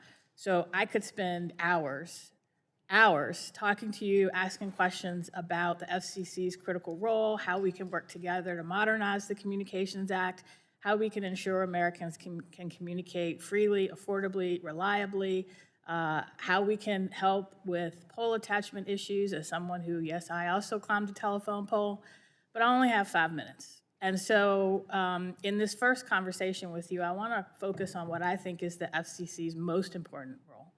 And that's ensuring that the public, not political interference, remains at the center of our communications ecosystem, which, as you've heard today, there's a lot of concern about. Because since January of this year, at the behest of the president and under Chairman Carr's leadership, it appears the FCC has been pursuing a course that mirrors the goals of Project 2025, consolidating executive control, weaponizing regulatory authority, and pressuring speech and media that fall out of political favor with the president. These actions represent a clear departure from the FCC's historic mission and a dangerous erosion of the guardrails that protect free speech. And that's why earlier this year I offered an amendment to our oversight plan that said that this committee would remain committed to investigating any instances of the FCC weaponizing this independent agency against the news media to settle the scores of the president or anyone else, because that's the epitome of abuse. And I noted in that hearing that our founding fathers believed that freedom of speech and the press are vital safeguards against government overreach and are crucial for an informed citizenry and democracy. George Mason wrote in the Virginia Declaration of Rights, the precursor to the Bill of Rights, that freedom of the press is one of the greatest bulwarks of liberty and can never be restrained but by despotic governments. James Madison said that for the people to rule wisely, they must be free to think and speak without fear of reprisal.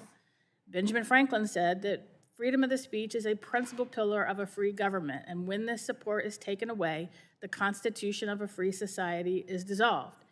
And I can't be a graduate of UVA and not quote Thomas Jefferson, who believed our liberty depends on the freedom of the press, and that cannot be limited without being lost. And so you can see why we are so concerned about how the FCC conducts itself as it plays a critical role protecting these linchpins of American democracy.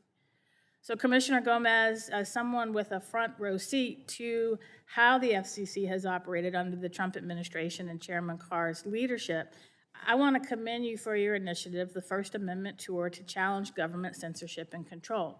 And I want to know if you could share with us some of what you have heard from broadcasters, journalists, freedom of speech advocates while you have been traveling around the country. Thank you for that question, Congressman. Yes, I have launched a First Amendment tour because I have been so concerned about this administration's abuse of its regulatory authority in order to target content in the free press. And what I've heard from communities is a lot of concern. And this concern is bipartisan. It's across the ideological spectrum because freedom of speech and the freedom of the press is paramount to our democracy. I've also heard a lot of concerns about the level of consolidation and the capitulation of the corporate owners of these media companies in order to curry favor with this administration. And what have you heard from small and minority-owned broadcasters about the unique role that they play in delivering local news, music, and entertainment that reflect the voices of all communities and not just the majority community? Small broadcasters are really the salt of the earth when it comes to serving their communities. And it's so important that we maintain a diversity of viewpoints that reflect the communities in which these broadcasters are serving. There's one thing I would like to correct for the record, and that is there are 4 national networks, ABC, CBS, NBC, and Fox, not just 2. And the local broadcasters that are seeking to merge are actually corporate behemoths, not small local broadcasters. Okay, I thank you for that. I hope this is the beginning of a beautiful friendship with all of you, and we have lots of geeking out that we can do. And with that, I yield back. Thank you. The chair now recognizes the gentleman from New Jersey, Mr. Kane, for 5 minutes to ask your questions. Thank you, Mr. Chairman. Thank you, Chairman Carr, Commissioners Gomez and Trustee, for being here today. Chairman Carr, supporting first responders' ability to communicate with the public and with others is of critical importance. I was interested to see that in August of 2025, the Commission released a notice of proposed rulemaking concerning the emergency alert system and wireless emergency alerts. I agree that it's important that our nation's alert and warning systems are closely examined so that fire, EMS, and police personnel can communicate as effectively and as efficiently as possible. Can you provide an update on this process and give an overview of your vision for the next generation of wireless alert system? Thank you, Congressman. This is critical. In fact, the very first project I worked on at the FCC all the way back in 2012, when I started at the agency, was on these types of emergency alerts. And if you look back over the years, sort of every different compilation of the commission that comes in sort of adds something else on top of the existing system. And we haven't, at least in my view, stepped back and said, as a matter of first principles, if we were designing this system today with today's technology, how do we do it? And that's the point of what this is designed to do. It's a voluntary system, so we have to be careful about how much we put on top of that. But we're asking all of the questions as to how we make this work in the future. Thank you. Chairman Carr, you spoke in support of direct-to-cell satellite connectivity. How can we strengthen coordination between the FCC and the private sector to expand the availability of direct-to-cell satellite communications? Thank you, Congressman. We just spoke about geeking out, and this is something that I really geek out on. There's this new generation of connectivity where you can go straight from your smartphone right to a low Earth orbit satellite. And the low Earth orbit satellite is effectively like a cell tower in the sky. What that does is eliminates dead zone. If we have enough spectrum capacity for that, you can get truly high-speed service right to your phone anywhere, or think about any type of device as well. And so what we're doing right now is positioning the United States to lead the world in this new technology by making sure that we have the spectrum resources and the regulatory framework for this direct-to-cell technology to really flourish and to flourish in America first. So I believe it's very important that U.S. maintain leadership in space. How can the FCC support updating regulations on satellite-based services within bodies like the International Telecommunications Union to remain dominant and to counteract anti-competitive efforts by other nations? One of the touchstones of our spectrum and satellite policy through the years has been reciprocity. We have a lot of US-based satellite providers, but there's a lot of European satellite providers that are doing business here in America. And I am concerned, as a general matter, if you look at some of the protectionist conduct that's taking place by European regulators, you see it all across the tech ecosystem, but we're seeing it rise with respect to satellite in particular. And I would simply remind my counterparts in Europe that, again, that reciprocity has been key to a successful regime. We want to make sure that US satellite providers are treated fairly when they're doing business in Europe. Thank you. And Chairman Carr, I appreciate the FCC's efforts to review regulations in order to streamline outdated and burdensome rules and to support American innovators. First, can you give us an update on the progress of the effort at large and share any plans for deregulation in the coming year that you feel is important to support this effort? We've launched the largest deregulatory effort in the agency's history. To date, it's over 1,000 different rules or regulations that have been either eliminated or teed up for elimination, over 2,000 inactive dockets, and we're going to continue to work away to get rid of substantive regulations that is holding back innovation. Again, just in a short year, you're already seeing wireless prices come down, speeds increasing, competition enhancing, bridging the digital divide. This is the work that we're doing, and it's delivering real, tangible results for the American people, and we're just getting started. So what's the best way for companies like those in New Jersey to most effectively engage with the FCC and offer their perspectives to make the delete effort as productive as possible? One thing that we want is to hear from them directly about the types of rules and regulations that are holding them back. That's why I try to spend as much time outside the Beltway as possible in this job, meeting directly with broadband providers and tower climbers, and I ask them, what is holding you back? One idea that we've heard came up over here in legislation, which is railroad crossings. Again, it seems like a random issue, but that has substantively been holding back broadband builds in this country. So we want to hear directly from them what's slowing them down. Gentleman's time has expired. Thank you. I yield back. Thank you. And now recognize the last member of the subcommittee before we go to members who we welcome here who waved on. Mr. Obernolte from California, you're recognized for 5 minutes. Well, thank you very much, Mr. Chairman. Chairman Carr, thank you for your testimony today. I want to start by adding my voice to the chorus of voices that you've heard in the hearing today about the FCC's broadcast ownership rules. Now, obviously, those rules were written in an era when broadcasters were just competing against other broadcasters, but now in our digital era, we have broadcasters who compete against players like social media platforms, streaming platforms, and although I myself am not an advocate of expanding the regulation to those entities, I think that we do have an obligation to keep a level playing field and make sure that we're not handicapping our broadcasters. So you're aware we sent you a letter last March on this topic. I was a signatory to that. I won't belabor the point. I know it's been brought up here before, but I just wanted to make sure that you knew how important that was to the members of the subcommittee. I also want to talk a little bit about the C-band auction that's coming up the middle of next year, or before. As you're aware, in 2021, we had the auction of for the lower C-band, and that had some pretty serious consequences for the aviation community in the use of radar altimeters and the interference with those radar altimeters. And that was unintended, was kind of unforeseen, caused a lot of chaos. I'm a pilot myself, so I got to experience some of that chaos firsthand.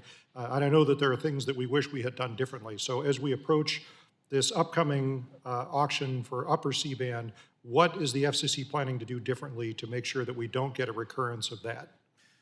Well, thank you, Congressman, for the question. One thing that we're doing is working on the front end on deep collaboration and coordination with the aviation industry and our counterparts. So Administrator Bedford at the FAA, Secretary Duffy at DOT, the White House, myself, we are regularly in touch, regularly having meetings to work through this. We have a proceeding right now where we sought comment on precisely these types of issues. We have a mandate from Congress to free more than, or at least 100 megahertz of spectrum. That's going to likely necessitate new standards for radio altimeters, some retrofitting of radio altimeters, and we're working through all of those issues right now about what is the standard. In fact, the FAA itself is working through their own rulemaking process as well. And again, we're trying to line up all of these actions so we're ready to go at the middle of next summer. But it's probably the biggest effort inside the FCC in terms of the amount of brain power we have working on. I know that the media issues get a lot of attention because the media likes to talk about the media, but in terms of the work of the building, C-band and all of the issues that you're talking about is a big work stream for us. All right, I'm glad to hear it. If I could urge you to, as you prepare for the auction, to consider this issue of mandatory retrofits of radar altimeters. First of all, always keeping in mind that, to my understanding, we don't actually have a certified retrofit available yet. And even when we do, there's limited production capacity for those radar altimeters and limited avionics shop capacity. And so we have to have enough of a window to be able to retrofit the entire fleet that needs that new part to avoid that interference. And second of all, my understanding is that the bidders in this auction would likely be willing to bear the costs of those retrofits. And I think that that's fair, that if you're going to ask a community to retrofit something that they already bought, that the people that benefit, ought to help pay for that. And so if you could please keep those things in mind. And then in the time I have left, I want to talk a little bit about the spectrum and this seemingly insatiable demand for spectrum that's being driven by not just digital media consumption on portable devices, but newly now by AI, and particularly generative AI. That's, if you look at it, it's going to be at least a linear increase in the number of the amount of spectrum that we use. In the most dire cases, it's exponential. So we are going to run out of spectrum if on the path that we're on. Can you talk us through how the FCC views this? Are we going to run out of spectrum? I know we've directed you to make more spectrum available. Is that going to be sufficient? What do you see the future hold? Yeah, right now the United States is a bit out of balance in terms of spectrum policy. We've taken a lot of good action on license. We've taken a lot of good action to have access on the federal side, to federal spectrum. But this high power commercial spectrum for next gen is where we really need to focus our efforts. That's why I think C-band and others are so important. To your point, we're seeing this hockey stick curve of demand historically, but now with AI coming online, we want AI to work directly on your smartphone. Well, that hockey stick just goes straight through the roof. And so we have to continue to bring more spectrum online, but also permitting reform, because if you can split cells by making it not onerous to build a new cell site, that can help take care of capacity as well. But we are facing potentially a shortfall of capacity a number of years from now, which is why this work we're doing right now is so important. All right, Gentleman's time has expired. Yeah, well, I yield back. Thank you. And the chair will remind the committee that we're pushing up on votes at 1:30. It is my intention to drive through, and we've got 3 members of our full committee who've waved on. I'd like to push through these. I would just ask everyone, please observe the time limits so we can get everyone's questions in. The chair recognizes the gentleman from New York, Mr. Tonko, for 5 minutes to ask your questions. Thank you, Chair Hudson and Ranking Member Matsui, for co-hosting this hearing, and welcome to our guests. My opinion, this hearing is long overdue. The actions of the Federal Communications Commission over the past year have been deeply troubling and demand serious oversight. As many of my colleagues have discussed, we have seen dangerous violations of free speech, of political interference, certainly at what should be an independent agency, and brazen efforts to greenlight illegal broadcast consolidation. Today, I want to focus on the Commission's rollback of basic consumer protections. I listened with great interest to Ms. Castor's exchange with the panel as it relates to E-rate support. In 2024, when the FCC announced it was expanding E-rate support to include Wi-Fi on school buses and hotspot lending by schools and libraries, I was indeed thrilled. I have long advocated for this expansion as a practical way to narrow that homework gap and reach students who otherwise lack reliable broadband access. However, last year, the Commission reversed its course. I joined many of my colleagues in calling out that rollback, and I do it again here today. So Chairman Carr and Commissioner Trusty, I strongly urge you to reconsider your votes and reinstate that rule. This decision was cruel and I believe very much short-sighted. It strips students of the tools they need to succeed and widens that digital divide the Commission is charged with closing. Commissioner Gomez, in your testimony, you noted that E-rate support for buses and hotspots was one of the most effective tools the FCC had to ensure students across the country are not left behind in our digital economy. And I heard all of your remarks to Representative Castor, but from your perspective, what impact will students, educators, and libraries experience as a rollback with these E-rate expansions? And what does that mean for the FCC's obligation to ensure universal service? Yes, thank you for that question. Broadband connectivity is crucial to be able to participate in today's digital economy. In order for students to become ready for the digital future, in order for seniors to be able to make their health appointments, in order for people to apply for jobs, in order for veterans to be able to meet their health care as well. And yet, if you don't have access to broadband, we need the ability to provide affordable access to these students and to all these other folks that rely on broadband, because today, broadband is everywhere. Everything is done online. So losing access via hotspots means students can't do it to do homework. Losing the Wi-Fi means students can't do it while they're on their school buses. There are some states where students are on the school bus for 2 hours each way. Think about what they could do to do their homework on those buses, and we pulled that away. Thank you for the response. Last month, this committee held a hearing on public safety with witnesses emphasizing that emergency alerts must be effective for everyone, including individuals with language barriers.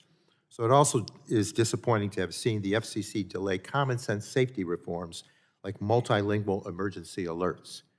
The Commission had to be sued by state attorneys general, including New York's Letitia James, for obstruction before publishing its rule on multilingual emergency alerts.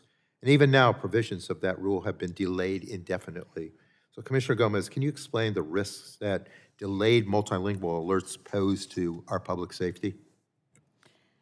Yes, it is so important that everyone be able to get access to emergency alerts and that they be able to understand them. We can only save lives if people understand the emergency alerts. So we've squandered time. We have the Olympics and the World Cup coming next year, which is going to require a lot of people to get alerts if there is a public safety incident in language they might understand. So I am hopeful that we will move forward in order to ensure that everyone can understand the emergency alerts. We see a lot of brutality in our streets and neighborhoods these days. So Just a point of clarification, because I think this is important. Multilingual alerts could go out before, and they can go out today, and then go out tomorrow. So I just want to make sure we're not leaving people with the misimpression that alert originators can't send out multilingual alerts. They can, and we want them to.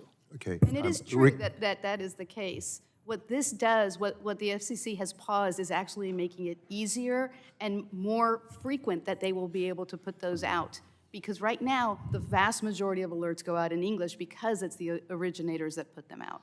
Well, thank you. I had other questions. I'll get them to the committee, but let me just close and say that freedom of speech is the underpinning of our republic. Thank you. With that, I yield back. Thank the gentleman. Chair now recognizes the gentleman from Pennsylvania, Mr. Joyce, for 5 minutes to ask your question. Thank you, Chairman Hudson, for allowing me to join this very important hearing. The intersection of rural broadband and healthcare is critical to examine as we work together in expanding connectivity to all Americans. Chairman Carr, thank you for coming to Pennsylvania's 13th Congressional District. Thank you for meeting with the providers. Thank you for working with the poll workers and climbing those towers. Your personal impact and commitment is felt in Pennsylvania's 13th Congressional District. Rural districts, like the one you visited and I represent, are often left behind as broadband deployment accelerates across the country. Your personal commitment to not allow the rural areas to be left behind is important, and that resonates throughout America. As a doctor, I've seen the impact that the digital divide has on rural healthcare providers. Rural healthcare providers serve unique populations that are often underserved. We doctors who serve in rural areas often struggle to access telecommunications infrastructure and broadband that is essential to serve our patients. The RHC program offered by the FCC under the Universal Service Fund aims to provide funding to eligible care providers for telecommunications and broadband services necessary for the provision of health care today. The RHC program serves my constituents in Pennsylvania's 13th Congressional District. Connecting them and the funding and connectivity resources are important. It is crucial that we evaluate the efficiency and the effectiveness of the RHC program and how it contributes to the FCC's goal of connecting all of America. At WellSpan Health, the RHC program has allowed hospitals to maintain access to physical, behavioral, and maternal care in Pennsylvania's 13th Congressional District. Chairman Carr, as I've noted, you've visited the 13th Congressional District in Pennsylvania on more than one occasion, and you personally are keenly aware of the broadband challenges that the district faces, particularly in the healthcare industry. How do you measure the effectiveness in the RHC program and the impact of the program that we are seeing in rural communities in hospitals like WellSpan? Well, Congressman, thank you for the question, and thanks for your leadership for Pennsylvania and for your district. If you look back just the last 5 years alone, my understanding is that almost $2.5 million have flowed to your district for rural health care, and we're seeing those funds being put to use to make sure people can have access to next generation care, and we're working together to make sure that we expand rural broadband as well to further bolster access to health care and next-gen services for the good people in your community. As we are talking today, there are patients who are connecting with their doctors right now receiving the care that, to your point, Chair Carr, that was not available 2.5 years ago. Telehealth is a tool that has become increasingly valuable, as I've noted, in rural areas, in underserved areas. In some areas, telehealth is the most accessible option for patients seeking care. Commissioner Trusty, you said in your written testimony that you have witnessed how broadband is delivering quality care straight into rural patients' homes through video. How can the RHC program serve providers that are seeking to expand their health care options for rural patients? Thank you for the question, and also thank you for your leadership. So as you know, the Rural Healthcare Program ensures that rural patients have access to modern healthcare or telehealth. And in recent months, we've made process improvements at the FCC to extend funding deadlines, to ensure we have the funding to meet the demand, and to roll over additional funding for the funding year 2025 to meet the needs of rural communities across the country. I think this Congressional Bipartisan Working Group on USF is another forum for us to explore additional reforms or modernizations to this program so that all rural Americans can have access to quality healthcare services. I look forward to working with you and seeing that expansion continue. Chairman, I appreciate the opportunity to wave on to this important hearing, and I yield back the remainder of my time. Chair appreciates that, and I will now recognize the gentleman from California, Mr. Pallone, for 5 minutes to ask your questions. Thank you, Mr. Chair. Chairman Carr, as we've heard today from my colleagues, there are serious concerns about the FCC's actions during your tenure and that they crossed the line into interference with free speech, a concern that I share. Will you simply commit today that the FCC will not use its licensing authority, enforcement role, or claims of news distortion to politically pressure or punish broadcasters for their editorial decisions? The FCC is going to enforce the public interest standard, news distortion, broadcast hoax rule, and that's the actions we're going to take. I want to emphasize the importance of editorial independence to our democracy. Broadcasters, whether public, private, local, or national, need to be able to exercise lawful journalistic judgment without fear of retaliation from the federal government. That principle is foundational to the First Amendment and to a functioning democracy. So Commissioner Gomez, In your testimony today, you warned that the commission has asserted what you describe as a, quote, roving mandate to police speech it does not like, relying on an undefined and unchecked interpretation of the public interest standard. Can you explain in plain terms the role Congress has given to the FCC, and should the FCC be in the business of content regulation, especially in light of how people are now receiving their content? Yes, thank you for that question. The FCC does regulate the broadcast licensing to serve the public interest, but the public interest is not some nebulous standard that can be used in order to target any content that this administration doesn't like. And that is the problem with this continued use of this public interest standard, is that if it exists to punish broadcasters because of their editorial decisions or because of their news reporting. We need to go back to simply conducting our role of ensuring that the broadcasters have the infrastructure that they need and in order to be able to serve their local communities.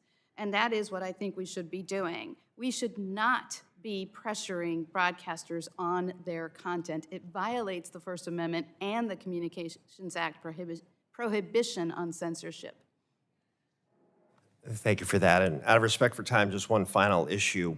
In light of a $1 billion rescission cut to the Corporation for Public Broadcasting and its impact on our emergency alert systems, given that extreme weather events are increasing in both frequency and severity, is the FCC prepared to provide, and I'll ask you again, Commissioner Gomez, additional technical support to local broadcasters to both maintain and build out resilient emergency alerting systems, particularly for rural and underserved communities that rely on public and local broadcasters for life-saving information?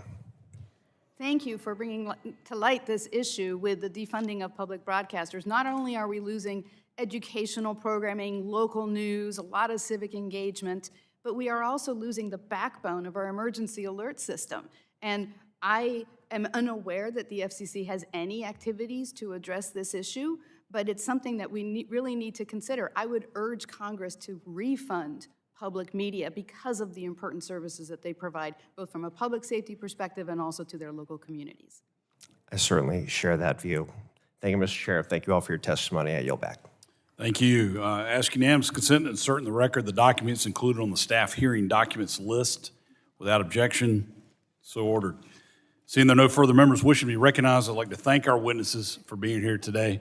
I remind members they have 10 business days to submit questions for the record, and I ask the witnesses to respond to those questions promptly.